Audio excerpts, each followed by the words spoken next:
ਜੀ ਕਾ ਖਾਲਸਾ ਵਾਹਿਗੁਰੂ ਜੀ ਕੀ ਫਤਿਹ। ਜੀਵਨ ਬਰਤਾਂਤ ਸ੍ਰੀ ਗੁਰੂ ਹਰਿਰਾਏ ਸਾਹਿਬ ਜੀ। ਲੇਖਕ ਪ੍ਰੋਫੈਸਰ ਸਾਹਿਬ ਸਿੰਘ। ਆਵਾਜ਼ ਸੰਦੀਪ ਸਿੰਘ ਖਾਲੜਾ। ਜਨਮ ਤਰੀਕ ਅਤੇ ਅਸਥਾਨ ਸ੍ਰੀ ਗੁਰੂ ਹਰਗੋਬਿੰਦ ਸਾਹਿਬ ਜੀ ਦੇ 5 ਸਾਹਿਬਜ਼ਾਦੇ ਸਨ। ਬਾਬਾ ਗੁਰਦਿੱਤਾ ਜੀ, ਬਾਬਾ ਅਟਲ ਰਾਏ ਜੀ, ਬਾਬਾ ਸੂਰਜਮਲ ਜੀ, ਬਾਬਾ ਅਣੀ ਰਾਏ ਜੀ ਅਤੇ ਗੁਰੂ ਤੇਗ ਬਹਾਦਰ ਸਾਹਿਬ ਜੀ। ਬਾਬਾ ਗੁਰਦਿੱਤਾ ਜੀ ਦੇ 2 ਪੁੱਤਰ ਸਨ, ਬਾਬਾ ਧੀਰਮਲ ਜੀ ਅਤੇ ਗੁਰੂ ਹਰਿਰਾਏ ਸਾਹਿਬ। ਗੁਰੂ ਹਰਿਰਾਏ ਸਾਹਿਬ ਜੀ ਦਾ ਜਨਮ ਨਗਰ ਕੀਰਤਪੁਰ ਵਿੱਚ ਮਾਘ ਸੁਦੀ 19 ਮਾਘ ਸੰਮਤ 1687 ਮੁਤਾਬਕ 16 ਜਨਵਰੀ ਸਨ 1630 ਨੂੰ ਹੋਇਆ ਸੀ। ਕੀਰਤਪੁਰ ਜ਼ਿਲ੍ਹਾ ਹੁਸ਼ਿਆਰਪੁਰ ਵਿੱਚ ਹੈ।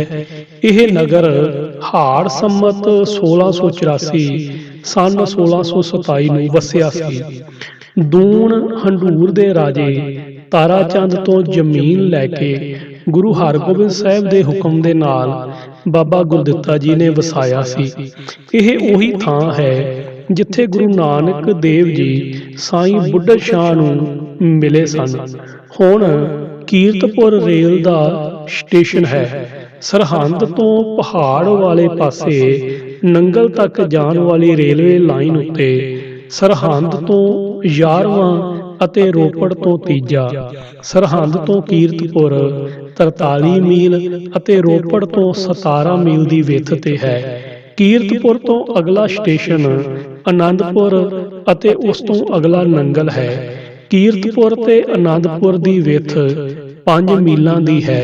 ਗੁਰਿਆਈ ਸ੍ਰੀ ਗੁਰੂ ਹਰਗੋਬਿੰਦ ਸਾਹਿਬ ਜੀ 6 ਚੇਤਰ ਸੰਮਤ 1701 ਮੁਤਾਬਕ 3 ਮਾਰਚ 1644 ਨੂੰ ਐਤਵਾਰ ਕੀਰਤਪੁਰ ਜੋਤੀ ਜੋਤ ਸਮਾਏ ਸਨ। ਆਪਣੇ ਦੇਹਾਂਤ ਤੋਂ ਪਹਿਲਾਂ ਉਹਨਾਂ ਨੇ ਆਪਣੇ ਥਾਂ ਹਰਿਰਾਏ ਸਾਹਿਬ ਜੀ ਨੂੰ ਗੁਰਿਆਈ ਦੀ ਜ਼ਿੰਮੇਵਾਰੀ ਸੌਂਪੀ। ਸੋ ਉਸ ਵਕਤ ਇਹਨਾਂ ਦੀ ਉਮਰ 14 ਸਾਲਾਂ ਦੇ ਕਰੀਬ ਸੀ। ਔੜ ਅਤੇ ਕਾਲ ਅਸੀਂ ਪਿੱਛੇ ਪੜ੍ਹ ਆਏ ਹਾਂ ਕਿ ਅਕਬਰ ਦੇ ਰਾਜ ਸਮੇਂ ਮਾਝੇ ਵਿੱਚ 3-4 ਸਾਲ ਬੜੀ ਔੜ ਲੱਗਣ ਦੇ ਕਾਰਨ ਭਿਆਨਕ ਕਾਲ ਪਿਆ ਸੀ। ਗੁਰੂ ਅਰਜਨ ਸਾਹਿਬ ਨੇ ਮਾਝੇ ਦੇ ਪਿੰਡ ਵਿੱਚ ਜਾ ਕੇ ਲੋੜਵੰਦਿਆਂ ਨੂੰ ਮਾਇਕ ਸਹਾਇਤਾ ਦੇ ਕੇ ਖੂਹ ਲਵਾਏ ਸਨ। ਇਸ ਕਾਲ ਦਾ ਅਸਰ ਜਦੋਂ ਲਾਹੌਰ ਸ਼ਹਿਰ ਉੱਤੇ ਪਿਆ ਤਾਂ ਸਤਿਗੁਰੂ ਜੀ 8 ਮਹੀਨੇ ਲਾਹੌਰ ਰਹਿ ਕੇ ਦੁਖੀਆਂ ਦੀ ਹਰ ਤਰ੍ਹਾਂ ਮਦਦ ਕਰਦੇ ਰਹੇ। ਇਹੀ ਕਾਰਨ ਸੀ ਕਿ ਅਕਬਰ ਦੇ ਦਿਲ ਵਿੱਚ ਗੁਰ ਘਰ ਵਾਸਤੇ ਆਦਰ ਸਤਿਕਾਰ ਸੀ। ਅਸੀਂ ਇਹ ਵੀ ਵੇਖ ਆਏ ਹਾਂ ਕਿ ਜਹਾਂਗੀਰ ਦੇ ਵਕਤ ਲਾਹੌਰ ਅਤੇ ਕਸ਼ਮੀਰ ਵਿੱਚ ਗਿਲਟੀ ਤਾਪ ਨੇ ਬੜੇ ਆਹੂ ਲਾਏ ਸਨ। ਗੁਰੂ ਹਰਗੋਬਿੰਦ ਸਾਹਿਬ ਕਸ਼ਮੀਰੀਆਂ ਦੀ ਮਦਦ ਕਰਨ ਲਈ 2-2 ਮੰਜ਼ਲਾਂ ਦੀ ਇੱਕ ਮੰਜ਼ਲ ਕਰਕੇ ਕਸ਼ਮੀਰ ਗਏ ਸਨ। ਉੱਥੇ 1 ਸਾਲ ਦੇ ਕਰੀਬ ਉਹਨਾਂ ਲੋਕਾਂ ਦੀ ਉਹ ਹਰ ਤਰ੍ਹਾਂ ਸਹਾਇਤਾ ਕਰਦੇ ਰਹੇ ਸਨ। ਫਿਰ ਲਾਹੌਰ ਆ ਕੇ ਵੀ ਸਤਿਗੁਰੂ ਜੀ ਨੇ ਮਰੀ ਦਾ ਸ਼ਿਕਾਰ ਹੋ ਰਹੇ ਗਰੀਬਾਂ ਦੀ ਮਦਦ ਕੀਤੀ ਸੀ। ਕਸ਼ਮੀਰ ਅਤੇ ਮਾਝੇ ਵਿੱਚ ਇਸੇ ਕਰਕੇ ਗੁਰੂ ਹਰਗੋਬਿੰਦ ਸਾਹਿਬ ਬੜੇ ਹਰਮਨ ਪਿਆਰੇ ਹੋ ਗਏ ਸਨ। ਪਰ ਜਹਾਂਗੀਰ ਉੱਤੇ ਇਸ ਦਾ ਉਲਟਾ ਅਸਰ ਪਿਆ ਸੀ। ਉਸ ਨੂੰ ਤੋਖਲਾ ਪੈ ਗਿਆ ਸੀ ਕਿ ਕਿਤੇ ਸਿੱਖਾਂ ਦੀ ਵੱਧਦੀ ਤਾਕਤ ਮੁਗਲ ਹਕੂਮਤ ਵਾਸਤੇ ਖਤਰਾ ਨਾ ਬਣ ਜਾਏ। ਸ਼ਾਹਜਹਾਨ ਦੇ ਰਾਜ ਸਮੇਂ ਵੀ ਹਿੰਦੁਸਤਾਨ ਵਿੱਚ ਭਾਰਾ ਕਾਲ ਪਿਆ ਸੀ। ਪਹਿਲਾਂ ਦੱਖਣ ਵਿੱਚ, ਫਿਰ ਕਸ਼ਮੀਰ ਵਿੱਚ ਅਤੇ ਫਿਰ ਪੰਜਾਬ ਵਿੱਚ। ਕਸ਼ਮੀਰ ਵਿੱਚ ਤਾਂ ਬਹੁਤੀ ਵਰਖਾ ਨੇ ਫਸਲ ਮਾਰ ਕਰ ਦਿੱਤੀ। ਦੱਖਣ ਅਤੇ ਪੰਜਾਬ ਵਿੱਚ ਔੜ ਨੇ ਲੋਕਾਂ ਨੂੰ ਆਤੁਰ ਕਰ ਦਿੱਤਾ। ਸੰਨ 1639 ਵਿੱਚ ਸ਼ਾਹਜਹਾਨ ਨੇ ਪੰਜਾਬ ਵਿੱਚ ਨਹਿਰਾਂ ਪੁਟਾਉਣ ਦੇ ਯਤਨ ਤਾਂ ਕੀਤੇ ਕਰਾਏ, ਪਰ ਫਿਰ ਵੀ ਸੰਨ 1646 ਦੇ ਵਿੱਚ ਇੱਥੇ ਕਾਲ ਪੈ ਹੀ ਗਿਆ। 3 ਕੁ ਸਾਲ ਬੜੀ ਔੜ ਲੱਗੀ ਰਹੀ। ਜਿੱਥੇ ਜਿੱਥੇ ਇਸ ਓੜ ਨੇ ਤਬਾਹੀ ਮਚਾਈ, ਲੋਕ ਰੋਟੀ ਦੀ ਇੱਕ ਇੱਕ ਬੁਰਕੀ ਤੋਂ ਆਤੁਰ ਹੋ ਗਏ।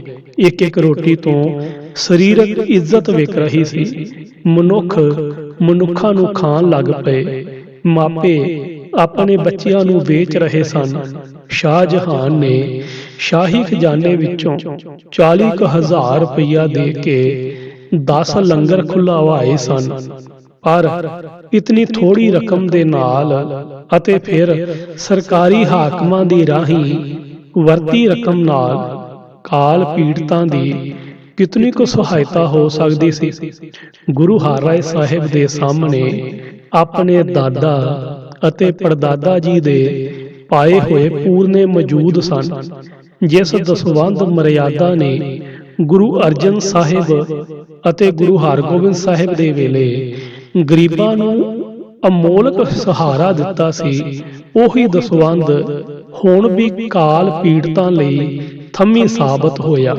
ਸਿੱਖਾਂ ਦੀ ਗਿਣਤੀ ਵੀ ਅੱਗੇ ਨਾਲੋਂ ਬਹੁਤ ਵੱਧ ਚੁੱਕੀ ਹੋਈ ਸੀ। ਹੋਰ ਪ੍ਰਾਂਤਾਂ ਵਿੱਚੋਂ ਸੁਖੀ ਵਸਦੇ ਸਿੱਖਾਂ ਨੇ ਦਿਲ ਖੋਲ੍ਹ ਕੇ ਮਾਇਆ ਭੇਜੀ, ਜੋ ਗੁਰੂ ਹਰਿਰਾਏ ਸਾਹਿਬ ਜੀ ਨੇ ਕਾਲ ਪੀੜਤਾਂ ਦੀ ਮਦਦ ਦੇ ਵਾਸਤੇ ਵਰਤੀ। ਮੰਦਰਾਂ ਵਿਰੁੱਧ ਸ਼ਾਹੀ ਹੁਕਮ। ਕੋਈ ਵੀ ਧਰਮ ਹੋਵੇ, ਕਿਤਨੇ ਵੀ ਉੱਚੇ ਆਦਰਸ਼ ਵਾਲਾ ਹੋਵੇ, ਜਦੋਂ ਉਹ ਸਿਫਤ ਰੀਤਾਂ ਰਸਮਾਂ ਦੀ ਹੱਦਬੰਦੀ ਵਿੱਚ ਆ ਜਾਂਦਾ ਹੈ, ਤਦੋਂ ਉਸ ਧਰਮ ਦੇ ਆਗੂ ਅਤੇ ਰਾਖੇ ਮਨੁੱਖਤਾ ਦੀ ਕਦਰ ਕਰਨ ਦੇ ਨਿਸ਼ਾਨੇ ਤੋਂ ਉੱਕ ਜਾਂਦੇ ਹਨ। ਨਵੇਂ ਧਰਮ ਅਸਥਾਨ ਵੀ ਬਣਦੇ ਹੀ ਰਹਿੰਦੇ ਹਨ। ਫਿਰ ਵੀ ਧਾਰਮਿਕ ਕਿਰਿਆ ਧਰਮ ਅਸਥਾਨਾਂ ਦੇ ਅੰਦਰ ਹੀ ਰਹਿ ਜਾਂਦੀ ਹੈ। ਇਹ ਕਮਜ਼ੋਰੀ ਹਿੰਦੂ ਧਰਮ ਦੇ ਨੇਤਾ ਬ੍ਰਾਹਮਣ ਲੋਕਾਂ ਵਿੱਚ ਆ ਚੁੱਕੀ ਸੀ।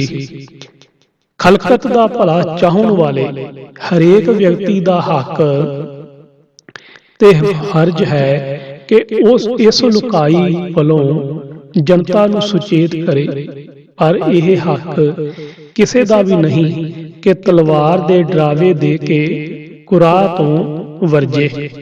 ਹਿੰਦੂ ਕੌਮ ਵਿੱਚ ਮੂਰਤੀ ਪੂਜਾ ਦਾ ਬਹੁਤ ਪ੍ਰਚਾਰ ਹੋ ਚੁੱਕਾ ਸੀ। ਇਹ ਮੂਰਤੀ ਪੂਜ ਮਨੁੱਖ ਨੂੰ ਮਨੁੱਖ ਜਾਤੀ ਦੀ ਸੇਵਾ ਵੱਲੋਂ ਹੋਰ ਵੀ ਅਵੇਸਲਾ ਕਰਦੀ ਸੀ ਜਾਂ ਕਰਦੀ ਹੈ। ਮੂਰਤੀ ਪੂਜ ਮਨੁੱਖ ਆਪਣੇ ਇਸ਼ਟ ਦੇਵਤੇ ਦੀ ਧੂਪ ਨੈਵੇਦ ਆਦਿਕ ਨਾਲ ਸੇਵਾ ਕਰਕੇ ਹੀ ਆਪਣੇ ਆਪ ਨੂੰ ਧਰਮੀ ਸਮਝੀ ਰੱਖਦਾ ਹੈ। ਮਨੁੱਖਾਂ ਦੇ ਦੁੱਖ ਸੁੱਖ ਵਿੱਚ ਭਾਈਵਾਲ ਬਣਨ ਦੀ ਉਹ ਲੋੜ ਮਹਿਸੂਸ ਨਹੀਂ ਕਰਦਾ। ਸਾਰੇ ਭਾਰਤ ਦੇ ਪਿੰਡ ਸ਼ਹਿਰ ਵਿੱਚ ਹਿੰਦੂ ਮੰਦਰਾਂ ਦਾ ਜਾਲ ਵਿਛਿਆ ਹੋਇਆ ਸੀ। ਹਰ ਥਾਂ ਇਹੀ ਧਰਮ ਕਮਾਇਆ ਜਾ ਰਿਹਾ ਸੀ। ਖਲਕਤ ਦੇ ਹਰੇਕ ਦਰਦੀ ਦਾ ਇਹ ਵੀ ਹੱਕ ਤੇ ਫਰਜ਼ ਹੈ ਕਿ ਇਸ ਉਕਾਈ ਵੱਲ ਵੀ ਧਿਆਨ ਦਿਵਾਏ, ਪਰ ਤਾਕਤ ਦਾ ਵਿਖਾਵਾ ਮਨੁੱਖਤਾ ਦੇ ਉਲਟ ਹੈ। ਮੁਸਲਮਾਨ ਮੂਰਤੀ ਪੂਜਾ ਦੇ ਵਿਰੋਧੀ ਹਨ। ਮੁਸਲਮਾਨ ਬਾਦਸ਼ਾਹਾਂ ਦੇ ਨਾਲ ਬੜੇ ਉੱਗੇ ਵਿਦਵਾਨ, ਆਲਮ ਫਾਜ਼ਲ, ਪੀਰ ਫਕੀਰ, ਔਲੀਆ ਵੀ ਹਿੰਦੁਸਤਾਨ ਵਿੱਚ ਆ ਗਏ, ਜੋ ਭਾਰਤ ਵਾਸੀ ਹਿੰਦੂਆਂ ਨੂੰ ਇਸਲਾਮ ਦੀਆਂ ਖੂਬੀਆਂ ਦੱਸ ਕੇ ਉਹਨਾਂ ਨੂੰ ਮੁਸਲਮਾਨ ਬਣਨ ਦੇ ਲਈ ਪ੍ਰੇਰਦੇ ਸਨ। ਮੂਰਤੀ ਪੂਜਾ ਵੱਲੋਂ ਵੀ ਰੋਕਦੇ ਸਨ। ਇਹ ਉੱਦਮ ਉਹਨਾਂ ਦਾ ਹੱਕ ਸੀ। ਮੁਗਲ ਬਾਦਸ਼ਾਹਾਂ ਦੇ ਵੇਲੇ ਲਾਹੌਰ, ਅੰਬਾਲਾ, ਸਰਹੰਦ, ਥਾਣੇਸਰ, ਅਹਿਮਦਾਬਾਦ, ਬੁਰਹਾਨਪੁਰ ਅਤੇ ਜੌਨਪੁਰ ਇਸਲਾਮੀ ਪ੍ਰਚਾਰ ਦੇ ਬੜੇ ਪ੍ਰਸਿੱਧ ਕੇਂਦਰ ਸਨ। ਕਸ਼ਮੀਰ ਵੀ ਇਸਲਾਮ ਦਾ ਗੜ੍ਹ ਬਣ ਚੁੱਕਿਆ ਸੀ, ਪਰ ਸ਼ਾਹਜਹਾਨ ਨੇ ਹੁਕਮ ਦੇ ਦਿੱਤਾ ਕਿ ਸਭ ਨਵੇਂ ਬਣੇ ਹਿੰਦੂ ਮੰਦਰ ਢਾਹ ਦਿੱਤੇ ਜਾਣ ਅਤੇ ਅਗਾਂਹ ਨੂੰ ਕੋਈ ਵੀ ਮੰਦਰ ਬਣਨ ਨਾ ਦਿੱਤਾ ਜਾਏ। ਪੁਰਾਣੇ ਮੰਦਰਾਂ ਦੀ ਮੁਰੰਮਤ ਵੀ ਵਰਜ ਦਿੱਤੀ ਗਈ। ਹਿੰਦੂਆਂ ਨੂੰ ਮੁਸਲਮਾਨ ਬਣਾਉਣ ਲਈ ਕਈ ਕਿਸਮ ਦੇ ਸਰਕਾਰੀ ਦਬਾਅ ਪਾਏ ਜਾਣ ਲੱਗ ਪਏ। ਸ਼ਾਹ ਜਹਾਨ ਦਾ ਇਹ ਹੁਕਮ ਸਿੱਖਾਂ ਦੇ ਧਰਮ ਅਸਥਾਨਾਂ ਉੱਤੇ ਲਾਗੂ ਨਹੀਂ ਸੀ, ਕਿਉਂਕਿ ਸਿੱਖ ਮੂਰਤੀ ਪੂਜ ਨਹੀਂ ਸਨ। ਨਾ ਹੀ ਸਿੱਖ ਧਰਮ ਕਿਸੇ ਰਸਮ ਰੀਤਾਂ ਵਿੱਚ ਫਸ ਕੇ ਮਨੁੱਖ ਜਾਤੀ ਦੀ ਸੇਵਾ ਵੱਲੋਂ ਅਵੇਸਲਾ ਹੋਇਆ ਸੀ। ਸ੍ਰੀ ਹਰਿਮੰਦਰ ਸਾਹਿਬ ਅਤੇ ਸ੍ਰੀ ਅਕਾਲ ਤਖਤ ਸਾਹਿਬ ਅਜੇ ਨਵੇਂ ਹੀ ਧਰਮ ਅਸਥਾਨ ਬਣੇ ਸਨ। ਮਾਝੇ, ਮਾਲਵੇ ਅਤੇ ਦੁਆਬੇ ਵਿੱਚ ਹੋਰ ਵੀ ਥਾਂ-ਥਾਂ ਨਵੇਂ ਗੁਰਦੁਆਰੇ ਬਣ ਰਹੇ ਸਨ। ਸਿੱਖ ਗੁਰਦੁਆਰਿਆਂ ਦੇ ਵਿਰੁੱਧ ਸ਼ਾਹਜਹਾਨ ਦਾ ਕੋਈ ਅਜਿਹਾ ਹੁਕਮ ਨਹੀਂ ਸੀ, ਜੈਸਾ ਕਿ ਹਿੰਦੂ ਮੰਦਰਾਂ ਬਾਰੇ ਦਿੱਤਾ ਗਿਆ ਸੀ। ਸਹਿਮਿਆਂ ਨੂੰ ਸਹਾਰਾ, ਪਰ ਗੁਰੂ ਹਰਿਰਾਏ ਸਾਹਿਬ ਵਾਸਤੇ ਇਤਨਾ ਕਾਫੀ ਨਹੀਂ ਸੀ। ਸਾਰੀ ਹਿੰਦੂ ਜਨਤਾ ਉੱਤੇ ਸਹਿਮ ਪੈ ਗਿਆ। ਮਨੁੱਖਤਾ ਪੈਰਾਂ ਹੇਠ ਲਤਾੜੀ ਜਾਣ ਲੱਗ ਪਈ। ਸਿੱਖ ਧਰਮ ਦੇ ਦ੍ਰਿਸ਼ਟੀਕੋਣ ਤੋਂ ਮਨੁੱਖਤਾ ਦੇ ਦੋ ਹੀ ਵੱਡੇ ਲੱਛਣ ਹਨ, ਨਾ ਕਿਸੇ ਨੂੰ ਡਰਾਵੇ ਅਤੇ ਨਾ ਹੀ ਕਿਸੇ ਤੋਂ ਡਰੇ। ਸਹਿਮੇ ਹੋਏ ਹਿੰਦੂਆਂ ਨੂੰ ਸਹਾਰਾ ਦੇਣ ਲਈ ਗੁਰੂ ਹਰਿਰਾਏ ਸਾਹਿਬ ਪਹਿਲਾਂ ਤਾਂ ਕੀਰਤਪੁਰ ਦੇ ਚੌਗਿਰਦੇ ਦੇ ਇਲਾਕੇ ਵਿੱਚ ਪ੍ਰਚਾਰ ਕਰਦੇ ਰਹੇ। ਕੀਰਤਪੁਰ ਤੋਂ ਪਰੇ ਦੇ ਪਹਾੜੀ ਇਲਾਕੇ ਵਿੱਚ ਖਾਸ ਤੌਰ ਤੇ ਵਧੇਰੇ ਲੋੜ ਸੀ, ਕਿਉਂਕਿ ਉਹ ਲੋਕ ਪੱਥਰ ਪੂਜ ਵੀ ਸਨ ਅਤੇ ਡਰਾਕਲ ਵੀ ਸਨ। ਸੰਨ 1654 ਤੋਂ 1658 ਤੱਕ ਬਾਹਰ ਦੁਆਬੇ, ਮਾਲਵੇ ਅਤੇ ਮਾਝੇ ਦੇ ਇਲਾਕੇ ਵਿੱਚ 4 ਸਾਲਾਂ ਦਾ ਚੱਕਰ ਲਾਇਓ ਨੇ। ਕੀਰਤਪੁਰ ਤੋਂ ਚੱਲ ਕੇ ਵੱਡੀ ਬਹਿਲੀ, ਹਰੀਆਂ ਵੇਲਾਂ, ਭੁੰਗਰਨੀ, ਬੰਬੇਲੀ ਆਦਿਕ ਪਿੰਡਾਂ ਵਿੱਚ ਠਹਿਰਦੇ ਹੋਏ ਸਤਿਗੁਰੂ ਜੀ ਸ਼ਹਿਰ ਕਰਤਾਰਪੁਰ ਤੋਂ ਬਾਹਰ ਮੀਲ ਕੁ ਪੈਂਡੇ ਤੇ ਆ ਉਤਰੇ। ਉੱਥੇ ਹੁਣ ਮੰਜੀ ਸਾਹਿਬ ਗੁਰਦੁਆਰਾ ਹੈ। ਕਰਤਾਰਪੁਰ ਵਿੱਚ 15 ਕੁ ਦਿਨ ਰਹਿ ਕੇ ਸਤਿਗੁਰੂ ਜੀ ਅੰਮ੍ਰਿਤਸਰ ਆਏ ਅਤੇ ਇੱਥੇ 6 ਮਹੀਨੇ ਟਿਕੇ। ਸ਼ਹਿਰ ਅੰਮ੍ਰਿਤਸਰ ਗੁਰੂ ਰਾਮਦਾਸ ਜੀ ਨੇ ਸੰਨ 1570 ਵਿੱਚ ਵਸਾਇਆ ਸੀ। ਗੁਰੂ ਹਰਗੋਬਿੰਦ ਸਾਹਿਬ ਨੇ ਸੰਨ 1630 ਵਿੱਚ ਇਹ ਸ਼ਹਿਰ ਛੱਡਿਆ ਅਤੇ ਮੁੜ ਇੱਥੇ ਨਹੀਂ ਆਏ। ਸਿੱਖ ਧਰਮ ਦੇ ਪ੍ਰਚਾਰ ਦਾ ਕੇਂਦਰ ਮਾਝੇ ਤੋਂ ਦੁਆਬੇ ਵਿੱਚ ਤਬਦੀਲ ਕੀਤਾ ਗਿਆ। ਅੰਮ੍ਰਿਤਸਰ ਵਿੱਚ ਗੁਰੂ ਰਾਮਦਾਸ, ਗੁਰੂ ਅਰਜਨ ਸਾਹਿਬ ਅਤੇ ਗੁਰੂ ਹਰਗੋਬਿੰਦ ਸਾਹਿਬ ਨੇ 60 ਸਾਲ ਰਿਹਾਇਸ਼ ਰੱਖੀ। ਫਿਰ 1630 ਤੋਂ ਪਿੱਛੋਂ 24 ਸਾਲ ਤੱਕ ਗੁਰੂ ਸਾਹਿਬ ਇੱਥੇ ਨਹੀਂ ਆਏ। ਸ੍ਰੀ ਹਰਿਮੰਦਰ ਸਾਹਿਬ ਦਾ ਪ੍ਰਬੰਧ ਗੁਰੂ ਹਰਗੋਬਿੰਦ ਸਾਹਿਬ ਸਿੱਖਾਂ ਦੇ ਸਪੁਰਦ ਕਰ ਗਏ ਸਨ।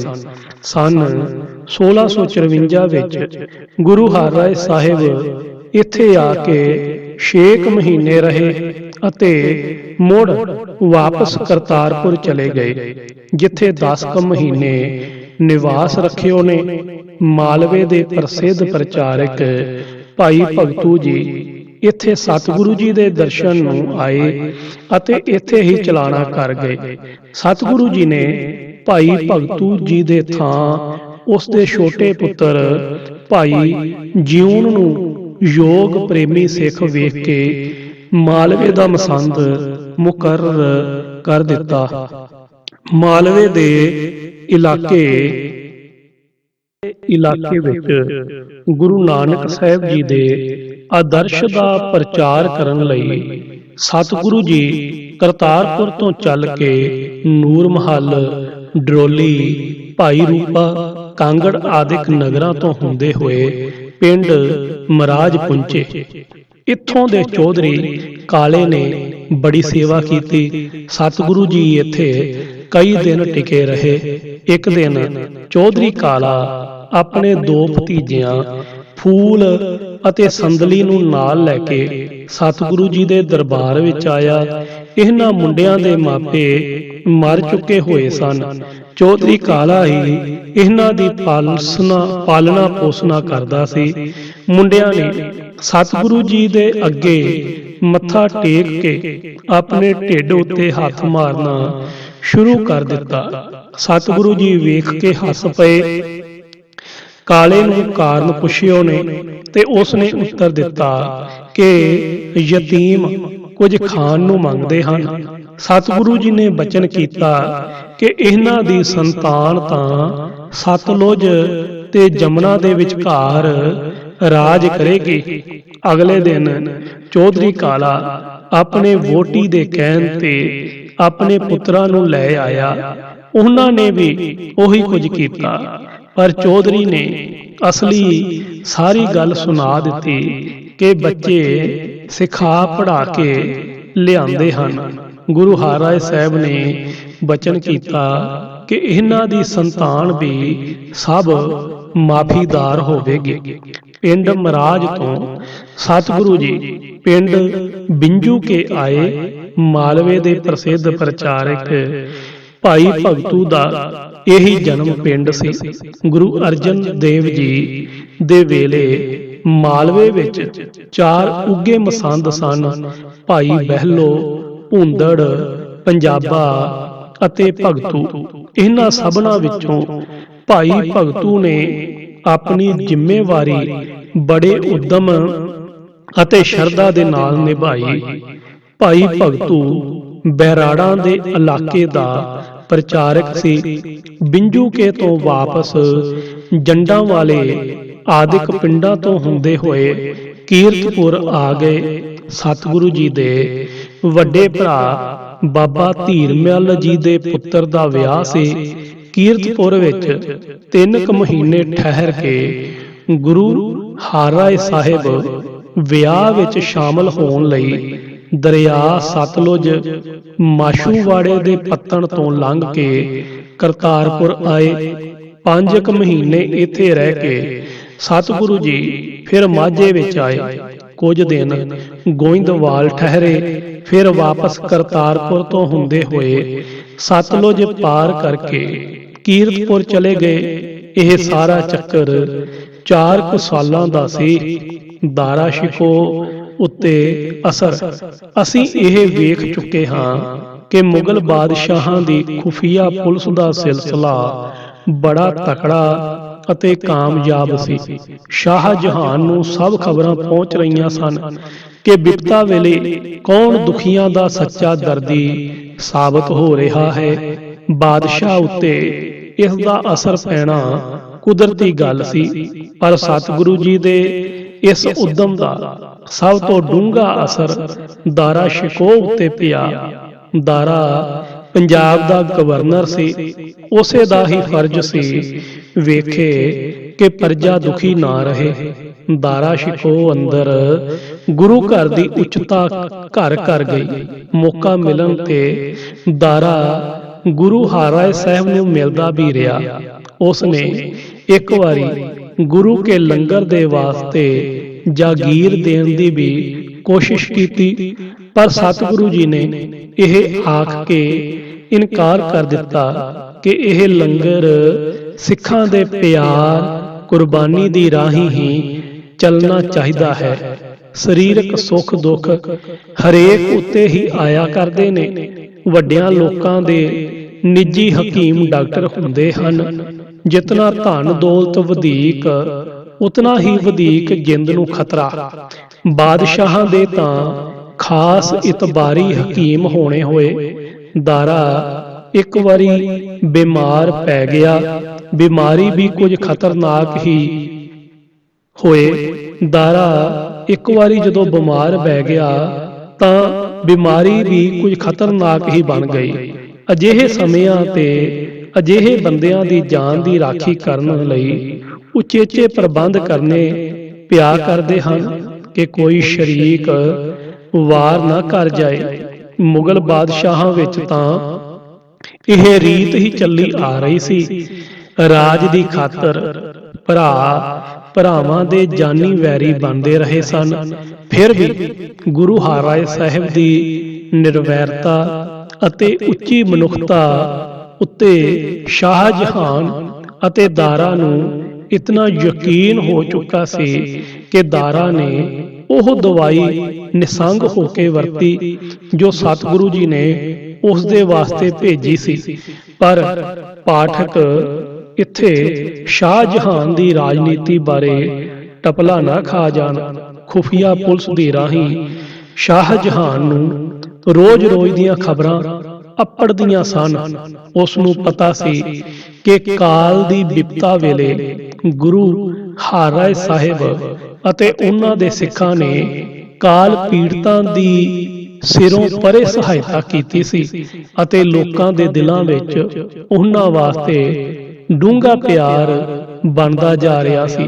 ਸ਼ਾਹਜਹਾਨ ਜਾਣਦਾ ਸੀ ਕਿ ਜਿਨ੍ਹਾਂ ਹਿੰਦੂਆਂ ਨੂੰ ਮੁਸਲਮਾਨ ਬਣਾਉਣ ਲਈ ਉਸਨੇ ਨਵੇਂ ਹੁਕਮ ਜਾਰੀ ਕੀਤੇ ਸਨ, ਉਹ ਮੁਸਲਮਾਨ ਬਣਨ ਦੇ ਥਾਂ ਗੁਰੂ ਨਾਨਕ ਦੇਵ ਦੇ ਸਿੱਖ ਬਣਦੇ ਜਾ ਰਹੇ ਸਨ, ਕਿਉਂਕਿ ਇਸ ਤਰ੍ਹਾਂ ਉਹ ਬ੍ਰਾਹਮਣ ਦੇ ਧਾਰਮਿਕ ਜੂਲੇ ਹੇਠੋਂ ਵੀ ਨਿਕਲ ਜਾਂਦੇ ਸਨ ਅਤੇ ਆਪਣੇ ਸਾਕਾਂ ਸੰਬੰਧੀਆਂ ਨਾਲੋਂ ਵਿੱਥ ਪੈਣ ਤੋਂ ਵੀ ਬਚੇ ਰਹਿੰਦੇ ਸਨ। ਸ਼ਾਹਜਹਾਨ ਗੁਰੂ ਹਰਿਰਾਏ ਸਾਹਿਬ ਜੀ ਦੀ ਜ਼ਾਤੀ ਸ਼ਖਸੀਅਤ ਦੀ ਕਦਰ ਕਰਦਾ ਹੋਇਆ ਵੀ ਉਹਨਾਂ ਦੇ ਜਨਤਾ ਵਿੱਚ ਵੱਧਦੇ ਰਸੂਖ ਨੂੰ ਪਸੰਦ ਨਹੀਂ ਕਰ ਸਕਦਾ ਸੀ। ਇਸ ਰਸੂਖ ਤੋਂ ਉਸ ਨੂੰ ਆਪਣੀ ਬਾਦਸ਼ਾਹੀ ਵਾਸਤੇ ਖਤਰਾ ਸੀ। ਸੋ ਸ਼ਾਹਜਹਾਨ ਅਵੇਸਲਾ ਨਹੀਂ ਸੀ। ਉਹ ਗੁਰੂ ਘਰ ਦੀ ਕਿਤੇ ਦੂਰ ਨੇੜੇ ਦੀ ਪਰਸਪਰ ਫੁੱਟ ਭਾਲਦਾ ਸੀ, ਜਿਸ ਵਿੱਚ ਉਹ ਹੋਰ ਵਧੇਕ ਵਿੱਥ ਪਵਾ ਸਕੇ। ਸਿੱਖ ਇਤਿਹਾਸ ਲਿਖਦਾ ਹੈ ਕਿ ਪੈਂਦੇ ਖਾਂ ਦੀ ਬੇਵਫਾਈ ਦੇ ਕਾਰਨ ਜਿਹੜੀ ਚੌਥੀ ਲੜਾਈ ਸੰਨ 1634 ਵਿੱਚ ਕਰਤਾਰਪੁਰ ਹੋਈ ਸੀ, ਉਸ ਸਮੇਂ ਬਾਬਾ ਗੁਰਦਿੱਤਾ ਜੀ ਦੇ ਵੱਡੇ ਸਾਹਿਬਜ਼ਾਦੇ ਬਾਬਾ ਧੀਰਮਲ ਜੀ ਨੇ ਅੰਦਰੋਂ ਅੰਦਰ ਪੈਂਦੇ ਖਾਂ ਦਾ ਪੱਖ ਕੀਤਾ ਸੀ। ਸਿੱਖ ਧਰਮ ਅਤੇ ਸਿੱਖ ਕੌਮ ਦੇ ਵਿਰੋਧੀਆਂ ਨੂੰ ਇਹ ਘਰੋਗੀ ਫੁੱਟ ਕੁਦਰਤੀ ਤੌਰ ਤੇ ਚੰਗੀ ਲੱਗਣੀ ਸੀ। ਸ਼ਾਹਜਹਾਨ ਨੇ ਬਾਬਾ ਧੀਰਮਲ ਨੂੰ ਜਾਗੀਰ ਦੇ ਦਿੱਤੀ। ਆਗਰੇ ਤੇ ਥਾਂ ਦਿੱਲੀ ਰਾਜਧਾਨੀ। ਸਿਕੰਦਰ ਲੋਧੀ ਦੇ ਸਮੇਂ ਤੋਂ ਹਿੰਦੁਸਤਾਨ ਦੀ ਰਾਜਧਾਨੀ ਦਿੱਲੀ ਤੋਂ ਆਗਰੇ ਤਬਦੀਲ ਕੀਤੀ ਗਈ ਸੀ। ਬਾਬਰ, ਹਮਾਯੂੰ, ਅਕਬਰ, ਜਹਾਂਗੀਰ ਇਹਨਾਂ ਸਭ ਮੁਗਲ ਬਾਦਸ਼ਾਹਾਂ ਦੇ ਵੇਲੇ ਆਗਰਾ ਹੀ ਰਾਜਧਾਨੀ ਰਿਹਾ। ਸ਼ਾਹਜਹਾਨ ਸੰਨ 1627 ਦੇ ਅਖੀਰ ਵਿੱਚ ਤਖਤ ਉੱਤੇ ਬੈਠਾ। ਆਗਰੇ ਹੀ ਉਸ ਦੀ ਤਾਜਪੋਸ਼ੀ ਦੀ ਰਸਮ ਹੋਈ ਸੀ। ਸੰਨ 1648 ਵਿੱਚ ਉਸ ਨੇ ਆਗਰੇ ਦੇ ਥਾਂ ਮੁੜ ਦਿੱਲੀ ਨੂੰ ਰਾਜਧਾਨੀ ਆ ਬਣਾਇਆ। 27 ਮਾਰਚ ਨੂੰ ਆਗਰਾ ਛੱਡ ਦਿੱਤਾ ਗਿਆ। 8 ਅਪ੍ਰੈਲ ਨੂੰ ਦਿੱਲੀ ਦੇ ਰਾਜਧਾਨੀ ਬਣਨ ਦੀ ਸ਼ਾਹੀ ਤੌਰ ਤੇ ਰਸਮ ਅਦਾ ਕੀਤੀ ਗਈ। ਆਗਰਾ ਦਿੱਲੀ ਤੋਂ 125 ਮੀਲਾਂ ਦੀ ਵਿੱਥ ਤੇ ਦੱਖਣ ਪੂਰਬ ਦੀ ਗੁੱਠ ਵਿੱਚ ਹੈ। ਦਿੱਲੀ ਦੇ ਰਾਜਧਾਨੀ ਬਣਨ ਦੇ ਨਾਲ ਮੁਗਲ ਬਾਦਸ਼ਾਹ ਪੰਜਾਬ ਤੋਂ ਅੱਗੇ ਨਾਲੋਂ 125 ਮੀਲ ਨੇੜੇ ਹੋ ਗਿਆ। ਸ਼ਾਹੀ ਤਖਤ ਵਾਸਤੇ ਦੌੜ ਭੱਜ। ਸ਼ਾਹਜਹਾਨ ਦੇ 4 ਪੁੱਤਰ ਸਨ, ਦਾਰਾ ਸ਼ਿਕੋ, ਸ਼ੁਜਾ, ਔਰੰਗਜ਼ੇਬ ਅਤੇ ਮੁਰਾਦ। ਉਸ ਨੇ ਆਪਣੀ ਬਾਦਸ਼ਾਹੀ ਨੂੰ 4 ਹਿੱਸਿਆਂ ਦੇ ਵਿੱਚ ਵੰਡ ਕੇ ਹਰੇਕ ਪੁੱਤਰ ਨੂੰ ਇੱਕ ਹਿੱਸੇ ਦਾ ਗਵਰਨਰ ਬਣਾ ਦਿੱਤਾ। ਪਹਿਲਾ ਦਾਰਾ ਸ਼ਿਕੋ ਇਲਾਹਾਬਾਦ, ਪੰਜਾਬ ਅਤੇ ਮੁਲਤਾਨ ਦਾ ਗਵਰਨਰ। ਦੂਜਾ ਸ਼ੁਜਾ ਬੰਗਾਲ ਦਾ ਗਵਰਨਰ। ਤੀਜਾ ਔਰੰਗਜ਼ੇਬ ਦੱਖਣ ਦਾ ਗਵਰਨਰ। ਚੌਥਾ ਮੁਰਾਦ ਮਾਲਵਾ ਅਤੇ ਗੁਜਰਾਤ ਕਾਠੀਆਵਾੜ ਦਾ ਗਵਰਨਰ। ਸ਼ਾਹਜਹਾਨ ਦਾ ਦਾਰਾ ਨਾਲ ਸਭ ਤੋਂ ਵਧੇਕ ਪਿਆਰ ਸੀ। ਇਸ ਵਾਸਤੇ ਬਾਕੀ 3 ਭਰਾਵਾਂ ਦੀ ਦਾਰਾ ਦੇ ਵਿਰੁੱਧ ਸਾਂਝੀ ਈਰਖਾ ਸੀ। ਸਤੰਬਰ ਸੰਨ 1657 ਵਿੱਚ ਸ਼ਾਹਜਹਾਨ ਸਖਤ ਬਿਮਾਰ ਪੈ ਗਿਆ। ਬਚਣ ਦੀ ਆਸ ਨਾ ਰਹੀ। ਉਸ ਦੇ ਵੱਡੇ ਪੁੱਤਰ ਦਾਰਾ ਸ਼ਿਕੋਹ ਨੂੰ ਆਪਣੇ ਪਾਸ ਸਦਵਾ ਲਿਆ ਅਤੇ ਉਸ ਨੂੰ ਤਖਤ ਦਾ ਵਾਰਸ ਥਾਪ ਦਿੱਤਾ। ਬਾਕੀ ਤਿੰਨ ਭਰਾਵਾਂ ਨੇ ਚਿੱਠੀ ਪੱਤਰ ਦੀ ਰਾਹੀਂ ਆਪੋ ਵਿੱਚ ਸਲਾਹ ਮੇਲੀ ਕਿ ਅਸੀਂ ਸਭੇ ਆਗਰੇ ਇਕੱਠੇ ਹੋਈਏ। ਔਰੰਗਜ਼ੇਬ ਸਭਨਾਂ ਵਿੱਚੋਂ ਚਲਾਕ ਸੀ। ਉਸ ਨੇ ਇਹ ਬਹਾਨਾ ਪੇਸ਼ ਕੀਤਾ ਕਿ ਦਾਰਾ ਨੇ ਬਾਦਸ਼ਾਹ ਨੂੰ ਨਜ਼ਰਬੰਦੀ ਜਿਹੀ ਵਿੱਚ ਰੱਖਿਆ ਹੈ। ਅਸਾਂ ਆਪਣੇ ਪਿਓ ਨੂੰ ਉਸ ਦੀ ਗੁਲਾਮੀ ਵਿੱਚੋਂ ਕੱਢਣਾ ਹੈ। ਇਤਨੇ ਨੂੰ ਨਵੰਬਰ ਸਨ 1657 ਵਿੱਚ ਸ਼ਾਹਜਹਾਨ ਬਿਲਕੁਲ ਰਾਜੀ ਹੋ ਗਿਆ, ਪਰ ਮੁਰਾਦ ਨੇ ਬਗਾਵਤ ਕਰ ਦਿੱਤੀ ਅਤੇ ਦਸੰਬਰ ਵਿੱਚ ਉਸ ਨੇ ਆਪਣੇ ਆਪ ਨੂੰ ਬਾਦਸ਼ਾਹ ਖਵਾਉਣਾ ਸ਼ੁਰੂ ਕਰ ਦਿੱਤਾ। ਸੁਜਾ ਨੇ ਵੀ ਬੰਗਾਲ ਵਿੱਚ ਬਗਾਵਤ ਕਰ ਦਿੱਤੀ। ਦਾਰਾ ਨੇ ਮੁਰਾਦ ਅਤੇ ਔਰੰਗਜ਼ੇਬ ਨੂੰ ਆਪੋ ਵਿੱਚ ਪਾੜਨ ਦੇ ਯਤਨ ਕੀਤੇ, ਪਰ ਕਾਮਯਾਬ ਨਾ ਹੋਇਆ।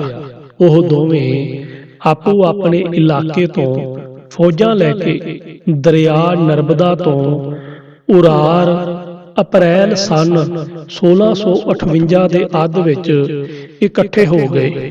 ਸ਼ਾਹਜਹਾਨ ਨਵੰਬਰ ਸਨ 1657 ਵਿੱਚ ਬਿਮਾਰੀ ਤੋਂ ਵੱਲ ਹੋ ਕੇ ਦਿੱਲੀ ਤੋਂ ਮੁੜ ਆਗਰੇ ਚਲਾ ਗਿਆ ਸੀ। ਦਾਰਾ ਸ਼ਿਕੋਹ ਵੀ ਉਸ ਦੇ ਪਾਸ ਹੀ ਸੀ। ਜਦੋਂ ਸ਼ਾਹਜਹਾਨ ਨੂੰ ਮੁਰਾਦ ਅਤੇ ਔਰੰਗਜ਼ੇਬ ਬਾਰੇ ਪਤਾ ਲੱਗਾ ਤਾਂ ਉਸ ਨੇ ਦਾਰਾ ਨੂੰ ਫੌਜ ਦੇ ਕੇ ਟਾਕਰਾ ਕਰਨ ਲਈ ਭੇਜਿਆ। ਦਾਰਾ ਨੂੰ ਹਾਰ ਹੋਈ।